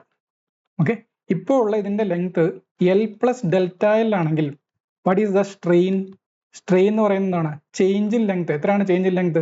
Δl. ഒറിജിനൽ ലെങ്ത് എത്രയാണ്? L. ഇതാണ് സ്ട്രെയിൻ. അപ്പോൾ ഹുക്സ് ലോ എനിക്ക് അപ്ലൈ ചെയ്തൂടെ? ഹുക്സ് ലോ അപ്ലൈ ചെയ്ത് കഴിഞ്ഞാൽ stress is equal to Young's modulus into strain, or P/A is equal to E into Δl/L. അപ്പോൾ അതിന് എനിക്ക് ഇലോങ്ങേഷൻ ഓഫ് ദ ബാർ കണ്ടുപിടിച്ചൂടെ? which is PL/AE. okay, PL/AE. So in a prismatic bar, due to an axial tensile load, the elongation is given by PL/AE. P എന്ന് പറയുന്നത് ഞാൻ apply ചെയ്ത load, L എന്ന് പറയുന്നത് ഒറിജിനൽ ലെങ്ത്, A എന്ന് പറയുന്നത് original cross sectional area, E is the Young's modulus of the material. അപ്പോൾ പ്രത്യേകം ശ്രദ്ധിക്കേണ്ട ഒരു കാര്യം, ഇതേ ഫോർമുല തന്നെ കംപ്രസീവ് ലോഡിനും അപ്ലിക്കബിൾ ആണ്. അവിടെ ഇലോങ്ങേഷന് പകരം എന്തായിരിക്കും? ഒരു കോൺട്രാക്ഷൻ ആയിരിക്കും എന്ന് മാത്രം. Okay, formula remains the same. Now so hence the elongation is given by PL/AE. ഇനി കോമ്പൗണ്ട് ബാറിന്റെ കേസ് വരികയാണെങ്കിൽ, കോമ്പൗണ്ട് ബാർ എന്ന് പറഞ്ഞു കഴിഞ്ഞാൽ ഒന്നിലധികം മെറ്റീരിയൽ കൂടിച്ചേർന്നുണ്ടായിട്ടുള്ള ബാറിനെയാണ് കോമ്പൗണ്ട് ബാർ എന്ന് പറയുന്നത്. ഈ മെറ്റീരിയലില് വളരെ ഫേം ആയിട്ടുള്ള ഒരു ജോയിന്റ് ഇവിടെ കൊടുത്തിട്ടുണ്ടായിരിക്കും. ഈ രണ്ട് മെറ്റീരിയൽസിന് ഇടയ്ക്കുള്ള ഈ ഒരു ഇന്റർഫേസിൽ നല്ലൊരു ജോയിന്റ് ഉണ്ടായിരിക്കും. മാത്രമല്ല എൻഡുകളൊക്കെ കണക്റ്റഡ് ആണ് പരസ്പരം. എന്ന് വെച്ച് കഴിഞ്ഞാൽ ഈ മെറ്റീരിയലിൽ കമ്പൈൻഡ് ആയിട്ട് ഒരു ലോഡ് ആക്ട് ചെയ്യുന്ന സമയത്ത് ഇവർ തമ്മിലുള്ള ജോയിന്റ് സെപ്പറേറ്റ് ആവാൻ പാടില്ല. ഇപ്പൊ രണ്ടുപേർക്കും ഒറിജിനൽ ലെങ്ത് സപ്പോസ് L ആണെന്ന് വിചാരിക്കുക. L തന്നെ ഒറിജിനൽ ക്രോസ് സെക്ഷൻ, പക്ഷെ ഡിഫറെന്റ് ആയിരിക്കും. മേ ബി A എന്ന് പറയുന്ന ആളുടെ ക്രോസ് സെക്ഷൻ ആവില്ല ബിക്ക്, മേ ബി സെയിം ആയിട്ട് വരാം. പക്ഷെ എന്നാൽ പോലും നമുക്ക് ഇനീഷ്യലി എന്ത് കൺസിഡർ ചെയ്യാം? രണ്ടുപേരും ഡിഫറെന്റ് ആണെന്ന് മനസ്സിലായി. അപ്പൊ നിങ്ങൾക്ക് ഇവരുടെ ഇലോങ്ങേഷൻ കാണണമെങ്കിൽ എന്താ സംഭവിക്കുന്നത് നോക്കും. ഞാൻ ഇവർക്ക് രണ്ടുപേർക്കും കോമൺ ആയിട്ട് P എന്ന് പറയുന്ന ഒരു ആക്സിയൽ ലോഡ് അപ്ലൈ ചെയ്തു. പക്ഷെ രണ്ടുപേരും ഡിഫറെന്റ് സ്ട്രെങ്ത് ഉള്ള ബാറുകളാണ്. എന്ന് വെച്ച് കഴിഞ്ഞാൽ A എന്ന് പറയുന്ന ആള് അതേ സ്ട്രെങ്ത് ആയിരിക്കില്ല ബിക്ക്. ഇപ്പൊ രണ്ടുപേരും ഒരേപോലെ അല്ല ഈ ലോഡിനെ റെസിസ്റ്റ് ചെയ്യാം, അല്ലെ? രണ്ടുപേരും അൾട്ടിമേറ്റ്ലി എന്തിനു ശ്രമിക്കും? ഈ ലോഡിനെ റെസിസ്റ്റ് ചെയ്യാനായിട്ട് ശ്രമിക്കും. പക്ഷെ രണ്ടുപേരും ഡിഫറെന്റ് മെറ്റീരിയൽ ആയതുകൊണ്ട് രണ്ടുപേരും ഡെവലപ്പ് ചെയ്യുന്ന റെസിസ്റ്റൻസ് ഡിഫറെന്റ് ആയിരിക്കും. അതുകൊണ്ട് സപ്പോസ് ഈ A എന്ന് പറയുന്ന ഒരു ബാറിൽ ഡെവലപ്പ് ചെയ്ത റെസിസ്റ്റൻസ് ഫോഴ്സ് PA ആണെന്ന് വിചാരിക്കുക, B എന്ന് പറയുന്ന സെക്ഷനിൽ ഡെവലപ്പ് ചെയ്ത് PB ആണെന്ന് വിചാരിക്കുക. അങ്ങനെയാണെങ്കിൽ ഈ ഒരു പർട്ടിക്കുലർ സെക്ഷൻ, ഞാൻ ഈ കാണിച്ചിരിക്കുന്ന ഈ ഒരു സെക്ഷൻ സ്റ്റേബിൾ ആയിട്ട് നിൽക്കണമെങ്കിൽ ടോട്ടൽ റൈറ്റ് വേർഡ് ഫോഴ്സും ടോട്ടൽ ലെഫ്റ്റ് വേർഡ് ഫോഴ്സും ഈക്വൽ ആവണ്ടേ? That is P must be equal to what? PA + PB ആയിരിക്കണം. ഓക്കെ. അപ്പോൾ ഓരോ മെറ്റീരിയലും ഒരേ മെറ്റീരിയൽ ആണെങ്കിൽ പിന്നെ കുഴപ്പമില്ല, നേരെ നമുക്ക് P A plus P A is equal to P എന്ന് എഴുതാം. പക്ഷെ ഇവിടെ രണ്ട് ഡിഫറെന്റ് മെറ്റീരിയൽ ആയതുകൊണ്ട് ഓരോരുത്തരും ഡെവലപ്പ് ചെയ്യുന്ന റെസിസ്റ്റൻസ് ഡിഫറെന്റ് ആയിരിക്കും. അങ്ങനെയാണെങ്കിൽ total internal resistance P A plus P B must be equal to externally applied load. ഇനി മറ്റൊരു ഇമ്പോർട്ടന്റ് കാര്യം എന്ന് പറയുന്നത്, ഈ രണ്ട് മെറ്റീരിയലും ഒരേപോലെ ഇലോങ്ങേറ്റ് ചെയ്യണം. അതായത് രണ്ട് മെറ്റീരിയലും സംഭവിക്കുന്ന ഡീഫർമേഷൻ സെയിം ആയിരിക്കണം. എന്തുകൊണ്ടാണ്? ഒരാൾ എ എന്ന് പറയുന്ന ആൾ കൂടുതൽ ഡീഫോം ചെയ്തു പോയി, ബി കുറച്ച് ഡീഫോം ചെയ്തുള്ളൂ എങ്കിൽ എന്ത് സംഭവിച്ചു? അവർക്കിടയിലുള്ള ആ ഒരു ബോണ്ട് നഷ്ടപ്പെട്ടു അല്ലെ? ഈ ഒരു പോർഷനിൽ ഒരു ബോണ്ട് അത് ഫ്രീ ആയിട്ട്, ഇത്രയും പോർഷൻ ഫ്രീ ആയിട്ട് പോയി. അങ്ങനെ ആ ഒരു ബോണ്ട് സെപ്പറേറ്റ് ആവാതെ രണ്ടുപേരും ഒരേപോലെ ഇലോങ്ങേറ്റ് ചെയ്യണമെങ്കിൽ രണ്ടുപേരും ഉണ്ടാകുന്ന ഡീഫർമേഷൻ സെയിം ആയിരിക്കണം. That is delta L of A must be equal to delta L of B. That is P A L by area of cross section of A into E A is equal to P B L divided by area of cross section of B into E B. അല്ലെ L ഒരുപോലെയാണെങ്കിൽ നമുക്കത് cancel ചെയ്യാം, L cancel. ഇതാണ് relation ഉണ്ടോ? അപ്പൊ ഇവിടെ ആദ്യത്തെ ഇക്വേഷനിലും നമുക്ക് അൺനോൺ ആയിട്ട് പി എയും പി ബി ഉണ്ട്, രണ്ടാമത്തെ ഇക്വേഷനിലും അൺനോൺ ആയിട്ട് പി എയും പി ബി ഉണ്ട്. ഇപ്പൊ രണ്ട് ഇക്വേഷൻസ്, രണ്ട് അൺനോൺസ്, നമുക്ക് എന്ത് ചെയ്യാം? ഇന്റേണൽ റെസിസ്റ്റൻസ് എത്രയാണെന്നുള്ളത് നമുക്ക് പി എക്കും പി ബിക്കും സോൾവ് ചെയ്യാൻ പറ്റും. വൺസ് നിങ്ങൾ പി എയും പി ബിയും കണ്ടുപിടിച്ച് കഴിഞ്ഞാൽ what is stress in A, that is equal to P A by area of A. What is stress in B, that is P B by area of B. മനസ്സിലായോ? ഇതാണ് compound ബാറിന്റെ analysis. അപ്പൊ compound ബാറിന്റെ പ്രത്യേകത എന്താണെന്ന് വെച്ച് കഴിഞ്ഞാൽ, compound ബാറിൽ രണ്ട് ഇക്വേഷൻസ് നമ്മൾ ഡെവലപ്പ് ചെയ്യണം. അതിൽ ഒന്നാമത്തെ ഇക്വേഷൻ എന്ന് പറയുന്നത് ഇക്വിലിബ്രിയം കണ്ടീഷൻ ആണ്. ഇവിടെ നമ്മൾ എഴുതിയിരിക്കുന്നത് ഇക്വിലിബ്രിയം കണ്ടീഷൻ ആണ്. രണ്ട് ബാറിലും ഉണ്ടാകുന്ന total internal resistance is equal to external applied load. അതാണ് ഇക്വിലിബ്രിയം കണ്ടീഷൻ. രണ്ടാമത് എഴുതിയിരിക്കുന്ന ഈ കണ്ടീഷൻ, രണ്ടുപേരിലും ഉണ്ടാകുന്ന ഇലോങ്ങേഷൻ സെയിം ആയിരിക്കണം, എന്നാൽ മാത്രമേ അവർ ഫേം ആയിട്ടുള്ള ഒരു കോമ്പൗണ്ട് ബാറായിട്ട് റിമെയിൻ ചെയ്യുള്ളൂ, അല്ലെങ്കിൽ ഒരു ബാർ ഫ്രീ ആയിട്ട് പോകും. ഇതിനെ വിളിക്കുന്നവരാണ് കോമ്പാറ്റിബിലിറ്റി കണ്ടീഷൻ. കോമ്പാറ്റിബിലിറ്റി കണ്ടീഷൻ എന്നാണ് അതിനെ പറയാം. അതായത് ഡീഫർമേഷൻ ഒരുപോലെ ആയിരിക്കണം എന്നൊക്കെ പറയുന്ന കണ്ടീഷനാണ് കോമ്പാറ്റിബിലിറ്റി കണ്ടീഷൻ. ഈ രണ്ട് കണ്ടീഷനിൽ നിന്ന് നമുക്ക് അൺനോൺ ആയിട്ടുള്ള ഇന്റേണൽ റെസിസ്റ്റൻസ് ഫോഴ്സുകളെ നമുക്ക് കണ്ടുപിടിക്കാനായിട്ട് പറ്റും. അത് കണ്ടുപിടിച്ച് കഴിഞ്ഞാൽ നമുക്ക് സ്ട്രെസ് കാൽക്കുലേറ്റ് ചെയ്യാനായിട്ട് പറ്റും. ഓരോ മെറ്റീരിയൽ എത്ര സ്ട്രെസ് ഉണ്ടെന്ന് കാൽക്കുലേറ്റ് ചെയ്യാനായിട്ട് പറ്റും. Okay. So bar made of more than one material is called compound bar. Each material has a different strengths and Young's modulus, hence reactions developed in each bar will be different. Sum of all internal reactions must be equal to applied external load. For each compound bar to be remain joined, each must undergo the same elongation. ഈ കൺസെപ്റ്റുകളാണ് നമ്മളൊരു compound ബാറിൽ apply ചെയ്യുന്നത്. ഇനി അടുത്തായിട്ട് നമ്മൾ ഇത്രയും നേരം discuss ചെയ്തത് ഒരു പ്രിസ്മാറ്റിക് ബാർ ആണെങ്കിൽ, ഇനി ഒരു ടാപ്പേർഡ് ബാർ. ടാപ്പർ എന്ന് വെച്ചാൽ എന്താ? യൂണിഫോം ആയിട്ട് എലോങ് ദ ലെങ്ത് ക്രോസ് സെക്ഷനിൽ വേരിയേഷൻ സംഭവിക്കുന്ന ബാറിനാണ് ടാപ്പേർഡ് ബാർ എന്ന് പറയുന്നത്. ഇപ്പൊ ഇവിടെ നമ്മൾ കൺസിഡർ ചെയ്യുന്ന ഒരു സർക്കുലർ ടാപ്പേർഡ് ബാർ ആണ്. Consider A circular tapered bar. ഈ സർക്കുലർ ടാപ്പേർഡ് ബാറിന് ആക്സിയൽ ആയിട്ട് ഇതേപോലെ ഞാനൊരു ടെൻസൈൽ ലോഡ് പി അപ്ലൈ ചെയ്യുകയാണെങ്കിൽ what is the elongation? Okay, elongation എന്തായിരിക്കും? നേരത്തെ കേസിൽ നമ്മൾ ഒരു ഇലോങ്ങേഷന്റെ ഫോർമുല എഴുതിയിരുന്നു പി എൽ ബൈ എ. ഇവിടെ ഈ ഫോർമുല അപ്ലൈ ചെയ്യണമെങ്കിൽ എ എന്ന് പറയുന്നത് കോൺസ്റ്റന്റ് ആയിരിക്കണം. അതായത് ഒരു പ്രിസ്മാറ്റിക് ബാറിൽ മാത്രമേ അപ്ലൈ ചെയ്യാൻ പറ്റുള്ളൂ. ഇവിടെ എങ്ങനെയാ വരുന്നത് വെച്ചാൽ, പിന്നെ circular bar of length L, അതായത് ഇതിന്റെ ആക്സിയൽ ലെങ്ത് എൽ ആണെന്ന് വിചാരിക്കാം. Axial length L. ഇതിന്റെ ഈ ഒരു സൈഡിലെ smaller diameter small D, larger diameter capital D. ഈ മെറ്റീരിയലിന്റെ യങ്സ് മോഡുലസ് ഇ. ഇത്രയും പാരാമീറ്റേഴ്സ് നമുക്ക് അറിയാമെങ്കിൽ നമുക്ക് ഇതിന്റെ ഇലോങ്ങേഷൻ കാണാനുള്ള ഫോർമുലയാണ് 4pl by pi e capital D small d. Okay, when a circular tapered bar of length, axial length ആണ്, inclined length എടുക്കാൻ പാടില്ല. Young's modulus E having larger end diameter capital D, smaller end diameter small d is subjected to an axial load P. The elongation is given by what? 4pl by pi e capital D small d. Now, elongation of rectangular tapered bar. Rectangular tapered bar ന്റെ പ്രത്യേകത എന്താ? ഇവിടെ നമുക്ക് rectangular tapered bar എന്ന് വെച്ചാൽ ഇങ്ങനെ എടുക്കാം. Rectangular tapered bar, ഇതിന്റെ ക്രോസ് സെക്ഷൻ റെക്ടാങ്കിൾ ആയിരിക്കും.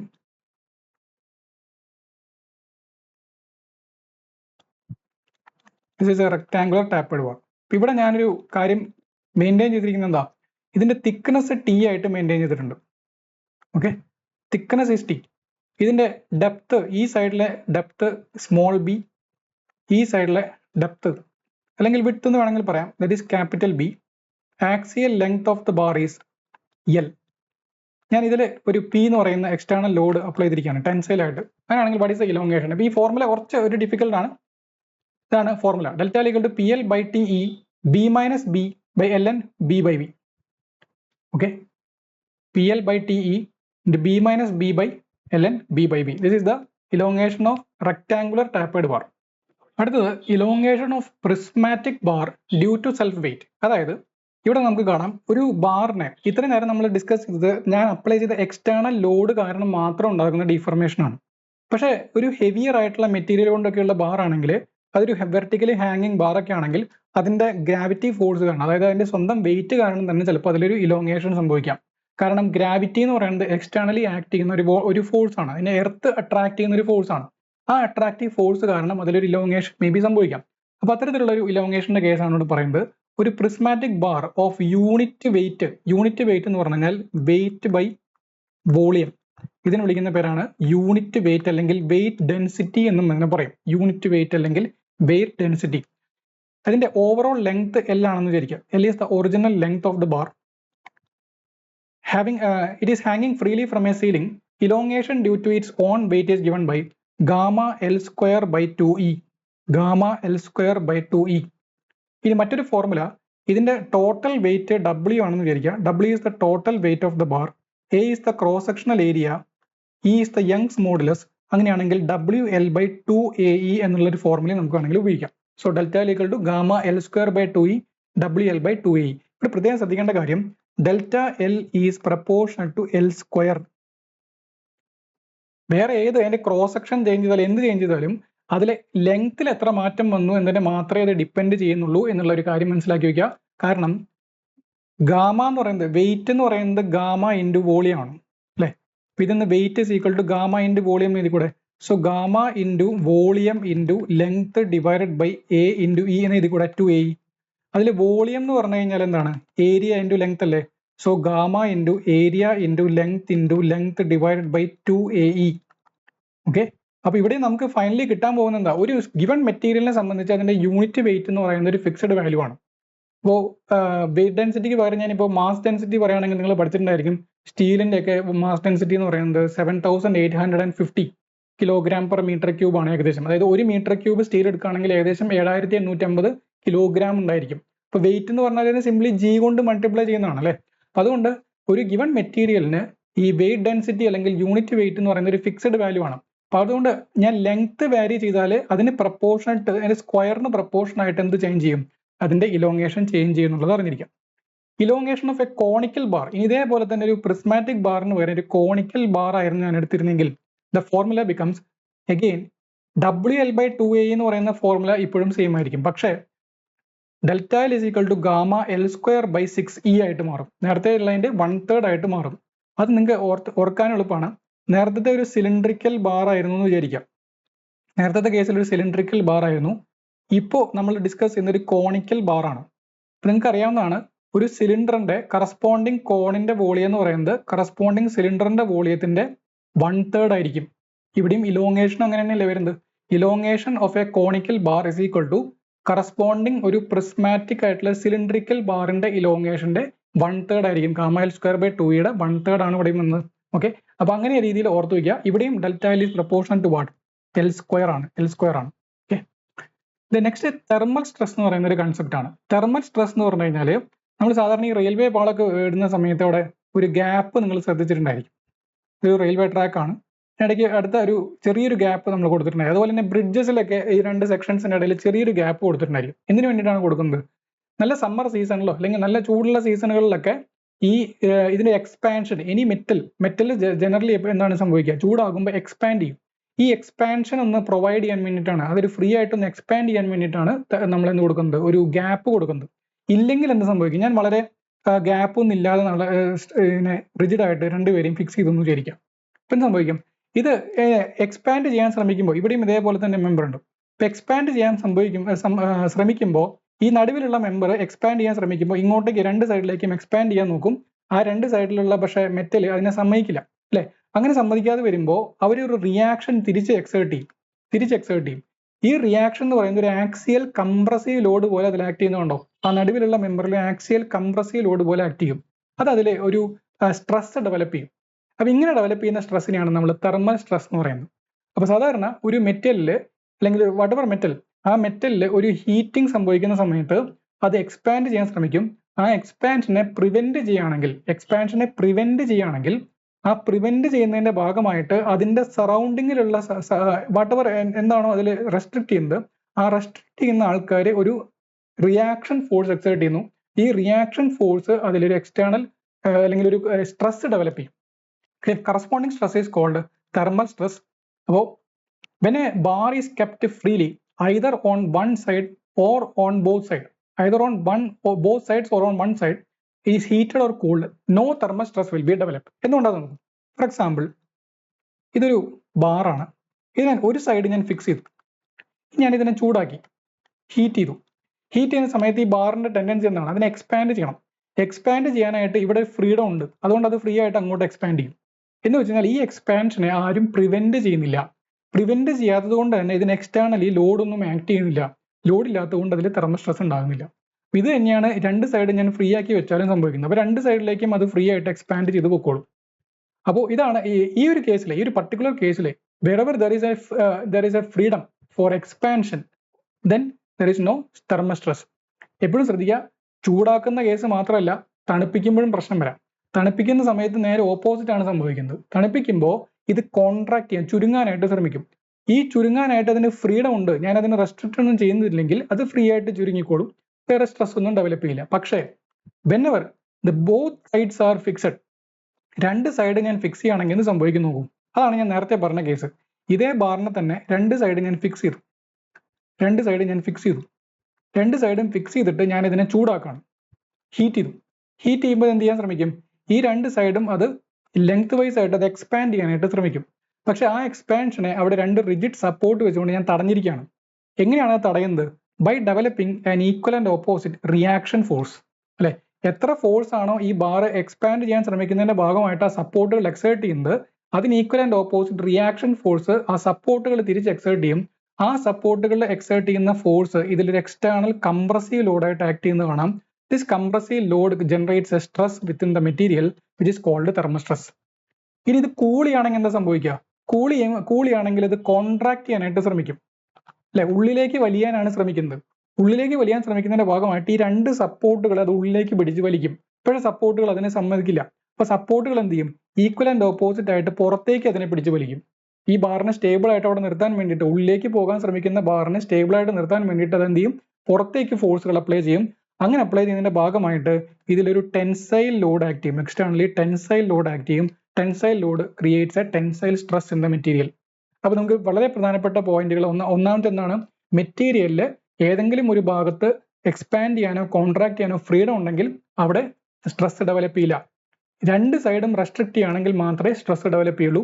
അതിൽ തന്നെ ഞാൻ ഹീറ്റ് ചെയ്യുകയാണെങ്കിൽ അതിൽ സപ്പോർട്ടുകൾ എക്സേർട്ട് ചെയ്യുന്ന റിയാക്ഷൻ ഫോഴ്സ് കംപ്രസീവ് ആണ്, അതുകൊണ്ട് കംപ്രസീവ് സ്ട്രെസ് ഡെവലപ്പ് ചെയ്യും. കൂളിയാണെങ്കിൽ സപ്പോർട്ടുകൾ എക്സേർട്ട് ചെയ്യുന്ന എക്സ്റ്റേണൽ ലോഡ് ടെൻസൈൽ ആണ്, അതുകൊണ്ട് ടെൻസൈൽ സ്ട്രെസ് ഡെവലപ്പ് ചെയ്യും. Therefore, when it is fixed on both sides and with unyielding support, സപ്പോർട്ടുകൾ അങ്ങോട്ടും ഇങ്ങോട്ടും നീങ്ങാൻ പാടില്ല, അത് ഫിക്സ്ഡ് റിജിഡ് ആയിട്ടുള്ള സപ്പോർട്ടുകളായിരിക്കണം. There will be thermal stress produced in the bar. Nature of stress is compressive when heated and tensile when cooled. Okay, ഇതും important ആയിട്ട് അറിഞ്ഞിരിക്കാം. ഇനി നമുക്ക് എക്സ്പെരിമെന്റ് ചെയ്യുന്ന കണ്ടെത്തുന്ന ഒരു കാര്യം, ഒരു ബാറിനെ ഞാൻ ഫ്രീ ആയിട്ട് വെച്ചിരിക്കുകയാണ്, ഞാൻ അതിനെ ചൂടാക്കുന്ന സമയത്ത് ഒരു എക്സ്പാൻഷൻ സംഭവിക്കും, അതായത് ഒരു ഡീഫർമേഷൻ സംഭവിക്കുന്നുണ്ട്, അതായത് സ്ട്രെയിൻ ഉണ്ട് പക്ഷെ സ്ട്രെസ് ഇല്ല, സ്ട്രെയിൻ ഉണ്ട് പക്ഷെ സ്ട്രെസ് ഇല്ല. ഓക്കെ, സ്ട്രെസ് ഡെവലപ്പ് ചെയ്യണമെങ്കിൽ ആ സ്ട്രെയിനെ ഞാൻ റെസ്ട്രിക്ട് ചെയ്യണം. ഓക്കെ, ഇവിടെ റെസ്ട്രിക്ഷൻ ഒന്നും ഇല്ലാത്ത ഫ്രീ ആയിട്ട് പോകുന്ന ഒരു സ്ട്രെയിൻ ആണ്, ഇലോങ്ങേഷൻ ആണ്. അപ്പൊ ഇവിടെ സംഭവിക്കുന്ന ഈ ഒരു ഇലോങ്ങേഷൻ ഡെൽറ്റ എൽ എന്ന് പറയുന്നത് രണ്ട് കാര്യങ്ങൾക്ക് പ്രപ്പോർഷണൽ ആണ്. It is proportional to original length of the bar and it is also proportional to the temperature change. Okay, ഈ ഒരു കാര്യം മാത്രമേ ഇതിൽ പഠിക്കാനുള്ളൂ. Delta L is proportional to original length of the bar and it is proportional to delta t. So ഇത് combine ചെയ്ത് കഴിഞ്ഞാൽ delta L is proportional to L delta t എന്ന് കൂടെ ഒരുമിച്ച് എഴുതാം. അതുകൊണ്ട് delta L is equal to some constant into L delta t. ഈ constant നമ്മൾ ആൽഫ എന്നാണ് റെപ്രസെന്റ് ചെയ്യുക, which is called coefficient of linear expansion or coefficient of thermal expansion എന്നൊക്കെയാണ് ഇതിന് പറയാം. Okay, that constant of proportionality is called alpha. That alpha is called coefficient of linear expansion of the material. അതിന്റെ unit എന്താ വരിക നോക്കൂ. Delta L alpha is equal to 1 delta L by L delta T. ഇയാൾ മീറ്ററിലാണ്, ഇയാൾ degree സെൽഷ്യസിലാണ്. അതുകൊണ്ട് metre cancel ആയി കഴിഞ്ഞാൽ 1/°C എന്നാണ് അതിന്റെ യൂണിറ്റ് ആയിട്ട് വരിക. Alpha is called coefficient of linear expansion. അങ്ങനെയാണെങ്കിൽ തെർമൽ സ്ട്രെയിൻ എന്തായിരിക്കും? നമുക്ക് ഓൾറെഡി ഡെൽറ്റ എൽ കിട്ടി, is equal to L alpha delta T. Strain എന്ന് പറയുന്നതിന്റെ ജനറൽ ഡെഫിനേഷൻ പ്രകാരം it is equal to change in length by original length ആണ്. ഇതിന് change in length by original length എഴുതി കഴിഞ്ഞാൽ എന്ത് വരും? Alpha delta T. ഈ സ്ട്രെയിൻ ആര് കാരണം ഡെവലപ്പ് ചെയ്താണ്? ടെമ്പറേച്ചർ ചേഞ്ച് കാരണം ഡെവലപ്പ് ചെയ്താണ്. Corresponding strain is called thermal strain alpha delta T. ഇനി സ്ട്രെസ്, ഇനി ഞാൻ രണ്ട് സൈഡും റെസ്ട്രിക്ട് ചെയ്തിട്ടുണ്ടെങ്കിൽ ഈ സ്ട്രെയിനിനെ ഞാൻ റെസ്ട്രിക്ട് ചെയ്യണം. അപ്പോൾ ഹുക്സ് ലോ അപ്ലൈ ചെയ്യുകയാണെങ്കിൽ thermal stress is equal to Young's modulus into thermal strain എഴുതി കൂടെ? അങ്ങനെയാണെങ്കിൽ E into alpha delta T ആണെന്ത്? തെർമൽ സ്ട്രെസ് എന്ന് പറയുന്നത് ഇ ആൽഫ ഡെൽറ്റ ടി. അപ്പോൾ ഒറ്റ ഇക്വേഷൻ നിങ്ങൾക്ക് പഠിക്കാനുള്ളൂ. Delta L is equal to L alpha delta T. അതിൽ ഡെൽറ്റ എൽ ബൈ എൽ എഴുതുകയാണെങ്കിൽ നിങ്ങൾക്ക് തെർമൽ സ്ട്രെയിൻ കിട്ടും, അതിനെ ഇ കൊണ്ട് മൾട്ടിപ്ലൈ ചെയ്യുകയാണെങ്കിൽ തെർമൽ സ്ട്രെസ്സും കിട്ടും. ഓക്കെ. ഇനി കോമ്പോസിറ്റ് ബാർസിന്റെ കേസിലാണ് കുറച്ചും കൂടെ അധികം അറിയാനുള്ളത്. കോമ്പോസിറ്റ് ബാർസിനെ രണ്ട് സൈഡും റെസ്ട്രിക്ട് ചെയ്തിട്ടില്ലെങ്കിലും അതിൽ സ്ട്രെസ് ഡെവലപ്പ് ചെയ്യും. ഇപ്പോൾ കോമ്പോസിറ്റ് ബാർ എന്ന് വെച്ചാൽ എന്താണ്? ഒന്നിലധികം മെറ്റീരിയൽ കൊണ്ട് ഡെവലപ്പ് ചെയ്തിരിക്കുന്ന അല്ലെങ്കിൽ ബിൽഡ് ചെയ്തിരിക്കുന്ന ബാറാണ് കോമ്പോസിറ്റ് ബാർ എന്ന് പറയുന്നത്. കോമ്പോസിറ്റ് ബാർ ഇവിടെ നോക്കിക്കഴിഞ്ഞാൽ എ ആൻഡ് ബി എന്ന് പറയുന്ന രണ്ട് മെറ്റീരിയൽ ഉണ്ട്. അതിൽ സപ്പോസ് ആൽഫ എ ആണ് എയുടെ coefficient of linear expansion, alpha B ആണ് ബിയുടെ coefficient of linear expansion. Suppose രണ്ടും ഈക്വൽ അല്ല, എ ഗ്രേറ്റർ ആണ് ബി കുറവാണെന്ന് വിചാരിക്കാം. അപ്പോൾ ഗ്രേറ്റർ ലെസ്സിന്റെ അർത്ഥം എന്താ? ഞാൻ ഒരേ ടെമ്പറേച്ചർ ചേഞ്ച് രണ്ട് പേരിലും വരുത്തി കഴിഞ്ഞാലും ആർക്കാണോ കൂടുതൽ വാല്യൂ ഓഫ് ആൽഫ ഉള്ളത് അയാൾ പെട്ടെന്ന് എക്സ്പാൻഡ് ചെയ്ത് പോകും. അയാളുടെ എക്സ്പാൻഷൻ റേറ്റ് വളരെ കൂടുതലായിരിക്കും. നേരെ മറിച്ച് ബി എന്ന് പറയുന്നത് പതുക്കെ എക്സ്പാൻഡ് ചെയ്യുള്ളൂ. അപ്പോൾ എ എന്ന് പറയുന്ന ആൾ പെട്ടെന്ന് എക്സ്പാൻഡ് ചെയ്യാൻ നോക്കുന്നു, കൂടുതൽ എക്സ്പാൻഡ് ചെയ്യുന്നു. ബി എന്ന് പറയുന്ന ആൾ കുറച്ച് എക്സ്പാൻഡ് ചെയ്യുള്ളൂ. ഇപ്പം ഇങ്ങനെ എക്സ്പാൻഡ് ചെയ്ത് കഴിഞ്ഞാൽ എന്താ പ്രശ്നം? ഇവർക്കിടയിലുള്ള ഈ ഫേം ആയിട്ടുള്ള ജോയിന്റ് സെപ്പറേറ്റഡ് ആയിട്ട് പോയി. അപ്പോൾ ഇത്രയും പോർഷൻ കണ്ടോ? ഇത്രയും പോർഷനിൽ അവർ തമ്മിൽ സെപ്പറേഷൻ വന്നു. പക്ഷെ ഒരിക്കലും ഒരു ബാർ എന്ന് പറയുന്നത്, ഒരു കോമ്പൗണ്ട് ബാർ നമ്മൾ നിർമ്മിക്കുമ്പോൾ അതിൽ വരുന്ന ഡീഫർമേഷൻ എപ്പോഴും ഒരുപോലെ ആയിരിക്കണം. അപ്പം അതിന്റെ ഭാഗമായിട്ട് ഇവർ രണ്ടുപേരും അൾട്ടിമേറ്റ്ലി എക്സ്പാൻഡ് ചെയ്ത് ഒരു കോമൺ പൊസിഷനിൽ വന്ന് നിൽക്കുന്നു. ഒരു കോംപ്രമൈസ്, അത് എക്ക് കൂടുതൽ പോകണമെന്ന് ആഗ്രഹമുണ്ട്, പക്ഷെ ബി അതിന് സമ്മതിക്കുന്നില്ല. നേരെ മറിച്ച് ബിക്ക് പതുക്കെ പോകണമെന്നേ ആഗ്രഹമുള്ളൂ, പക്ഷെ എ അതിന് സമ്മതിക്കുന്നില്ല. രണ്ടുപേരും ഒരു ഇന്റർമീഡിയറ്റ് പൊസിഷനിൽ വന്ന് നിൽക്കുന്നു. അപ്പൊ എന്താ സംഭവിച്ചത്? എക്ക് ഒറിജിനലി സംഭവിക്കേണ്ടിയിരുന്ന, എ ആഗ്രഹിക്കുന്ന എക്സ്പാൻഷനിൽ നിന്ന് കുറവ് മാത്രമേ അതിന് സംഭവിച്ചിട്ടുള്ളൂ. എന്ന് വെച്ച് കഴിഞ്ഞാൽ എനെ ആരോ പിടിച്ച് പുറകിലേക്ക് വലിച്ചു. ആരായിരിക്കും പിടിച്ച് വലിച്ചത്? ബി ആണ് പിടിച്ച് വലിച്ചത്. ഇനി ബിക്ക് കുറച്ച് പോകണമെന്നേ ആഗ്രഹമുള്ളൂ, പക്ഷെ എ അതിനെ മുന്നിലേക്ക് ഫർദർ പിടിച്ച് വലിക്കുന്നതുകൊണ്ട് കുറച്ച് അഡീഷണൽ എക്സ്പാൻഷൻ അതിന് സംഭവിക്കുന്നു. അപ്പോൾ എനെ സംബന്ധിച്ച് ഒരു കോൺട്രാക്ഷൻ സംഭവിച്ച പോലെയാണ്, ബിനെ സംബന്ധിച്ച് ഒരു ഇലോങ്ങേഷൻ, എക്സ്ട്രാ ഇലോങ്ങേഷൻ സംഭവിച്ച പോലെയാണ്. അങ്ങനെയാണെങ്കിൽ എയിൽ ഡെവലപ്പ് ചെയ്യുന്ന സ്ട്രെസ് എന്തായിരിക്കും? കംപ്രസീവ് സ്ട്രെസ് ആയിരിക്കും. ബിയിൽ ഡെവലപ്പ് ചെയ്യുന്ന സ്ട്രെസ് ടെൻസൈൽ സ്ട്രെസ് ആയിരിക്കും. ഓക്കെ. അപ്പോൾ material with larger value of alpha will experience compressive stress while that with smaller value will experience A tensile stress.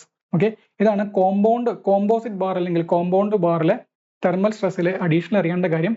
ഇവിടെ മ്യൂച്വലി അവർ തമ്മിൽ ഒരു റെസിസ്റ്റൻസ് ഡെവലപ്പ് ചെയ്യുന്നത് കൊണ്ട് തന്നെ എക്സ്ട്രാ സപ്പോർട്ടുകളൊന്നും ഇല്ലെങ്കിൽ തന്നെയും അവിടെ ടെമ്പറേച്ചർ മാറുമ്പോൾ സ്ട്രെസ് ഡെവലപ്പ് ചെയ്യും. ഒരു സിംഗിൾ ബാർ ആണെങ്കിൽ, സിംഗിൾ മെറ്റീരിയലിന്റെ ബാർ ആണെങ്കിൽ രണ്ട് സൈഡും റെസ്ട്രിക്ട് ചെയ്താൽ മാത്രമേ തെർമൽ സ്ട്രെസ് ഡെവലപ്പ് ചെയ്യുള്ളൂ. ഓക്കെ. അപ്പൊ ഇവിടെ അഡീഷണൽ ഒരു കാര്യം കൂടെ അറിഞ്ഞിരിക്കുക. നമ്മൾ നേരത്തെ പറഞ്ഞ യങ്സ് മോഡുലസ് എന്ന് പറയുന്ന ആ ഒരു ടേം, ആ യങ്സ് മോഡുലസിന് കറസ്പോണ്ടിങ് ആയിട്ട് യങ്സ് മോഡുലസ് ഇ എന്ന് പറയുന്നത് normal stress by normal strain ആണ്. That is E is equal to sigma by epsilon. ഇതേപോലെ തന്നെ നമുക്ക് രണ്ട് ടേംസും കൂടെ അറിഞ്ഞിരിക്കണം. That is shear modulus, G എന്നാണ് പറയുക. Shear modulus that is shear stress divided by shear strain. That is G is equal to shear stress by shear strain. ഇതിനെ നമുക്ക് ഷിയർ മോഡുലസ് എന്നും പറയാം. മോഡുലസ് ഓഫ് റിജിഡിറ്റി എന്നുള്ളൊരു പേരും അതിനും ഉപയോഗിക്കാറുണ്ട്. ഇനി അടുത്ത ഒരാളാണ് ബൾക്ക് മോഡുലസ്. ബൾക്ക് മോഡുലസ് എന്ന് വെച്ചാൽ volumetric stress by volume strain. ഇത് വളരെ എളുപ്പമാണ് മനസ്സിലാക്കാനായിട്ട്. നിങ്ങളൊരു ബലൂണോ അല്ലെങ്കിൽ ഒരു സ്പോഞ്ച്, ഒരു സ്ഫെറിക്കൽ ബോൾ തന്നു, ഇതിന് എല്ലാ സൈഡും പിടിച്ച് ഒരുപോലെ അമർത്തി കഴിഞ്ഞാൽ ഇതിന്റെ വോളിയത്തിൽ ഒരു ഡിക്രീസ് സംഭവിക്കും അല്ലെ? ഇങ്ങനെ ഞാൻ എല്ലാ സൈഡിൽ നിന്നും ഒരുപോലെ അപ്ലൈ ചെയ്യുന്ന സ്ട്രെസ്സിനാണെന്ന് പറയുന്നത് വോളിയം സ്ട്രെസ് എന്ന് പറയുന്നത്. Corresponding change in volume by original volume ആണെന്ത്? വോളിയം സ്ട്രെയിൻ എന്ന് പറയുന്നത്. Therefore, this is called bulk modulus. ഇവർ തമ്മിലുള്ള റിലേഷൻസ് അറിഞ്ഞിരിക്കുക. E is equal to 2G into 1 plus mu. 2g into 1 mu എന്ന് പറയുന്നതാണ് Poisson's ratio. E is equal to 3k into 1 minus 2 mu. Okay, E is equal to 9 kg by 3k plus G. ഈ relation കൂടെ അറിഞ്ഞിരിക്കുക. പ്രത്യേകം ശ്രദ്ധിക്കുക, ഇതൊരു revision class ആണെന്നുള്ളത് മറക്കരുത്. അപ്പം ഞാൻ വല്ലാതെ ഡീപ്പായിട്ട് നിങ്ങൾ ഓൾറെഡി വൺസ് ഒന്ന് പഠിച്ചു കഴിഞ്ഞു എന്നുള്ള രീതിയിലാണ് ഞാനൊന്ന് പെട്ടെന്ന് പറഞ്ഞു പോകുന്നത്. Okay, E equal to 2g into 1 plus mu, E equal to 3k into 1 minus 2 mu, E equal to 9 kg by 3k plus G. അപ്പോൾ ഈ റിലേഷൻസും കൂടെ ഒന്ന് അറിഞ്ഞിരുന്നത് നല്ലതാണ്. ലാസ്റ്റ് ഇക്വേഷൻ്റെ സിഗ്നിഫിക്കൻസ് എന്താണെന്ന് ചോദിച്ചു കഴിഞ്ഞാൽ ഇവിടെ മ്യൂ എന്ന് പറയുന്ന ടേമിനെ നമുക്ക് എലിമിനേറ്റ് ചെയ്തുകൊണ്ട് കിട്ടുന്ന ഇക്വേഷൻ ആണ്. ആദ്യത്തെ 2 ഇക്വേഷനെയും പഠിച്ചു വയ്ക്കുക, അതിൽ നിന്ന് സോൾവ് ചെയ്ത് കിട്ടുന്നതാണ് മൂന്നാമത്തെ ഇക്വേഷൻ. ഇത്രയും ടോപ്പിക്കുകളാണ് നമുക്ക് ഈ ഒരു ഭാഗത്ത് ഡിസ്കസ് ചെയ്യാനുള്ളത്. അടുത്ത ഒരു ടോപ്പിക്കുകളായിട്ട് വീണ്ടും കാണാം. Thank you.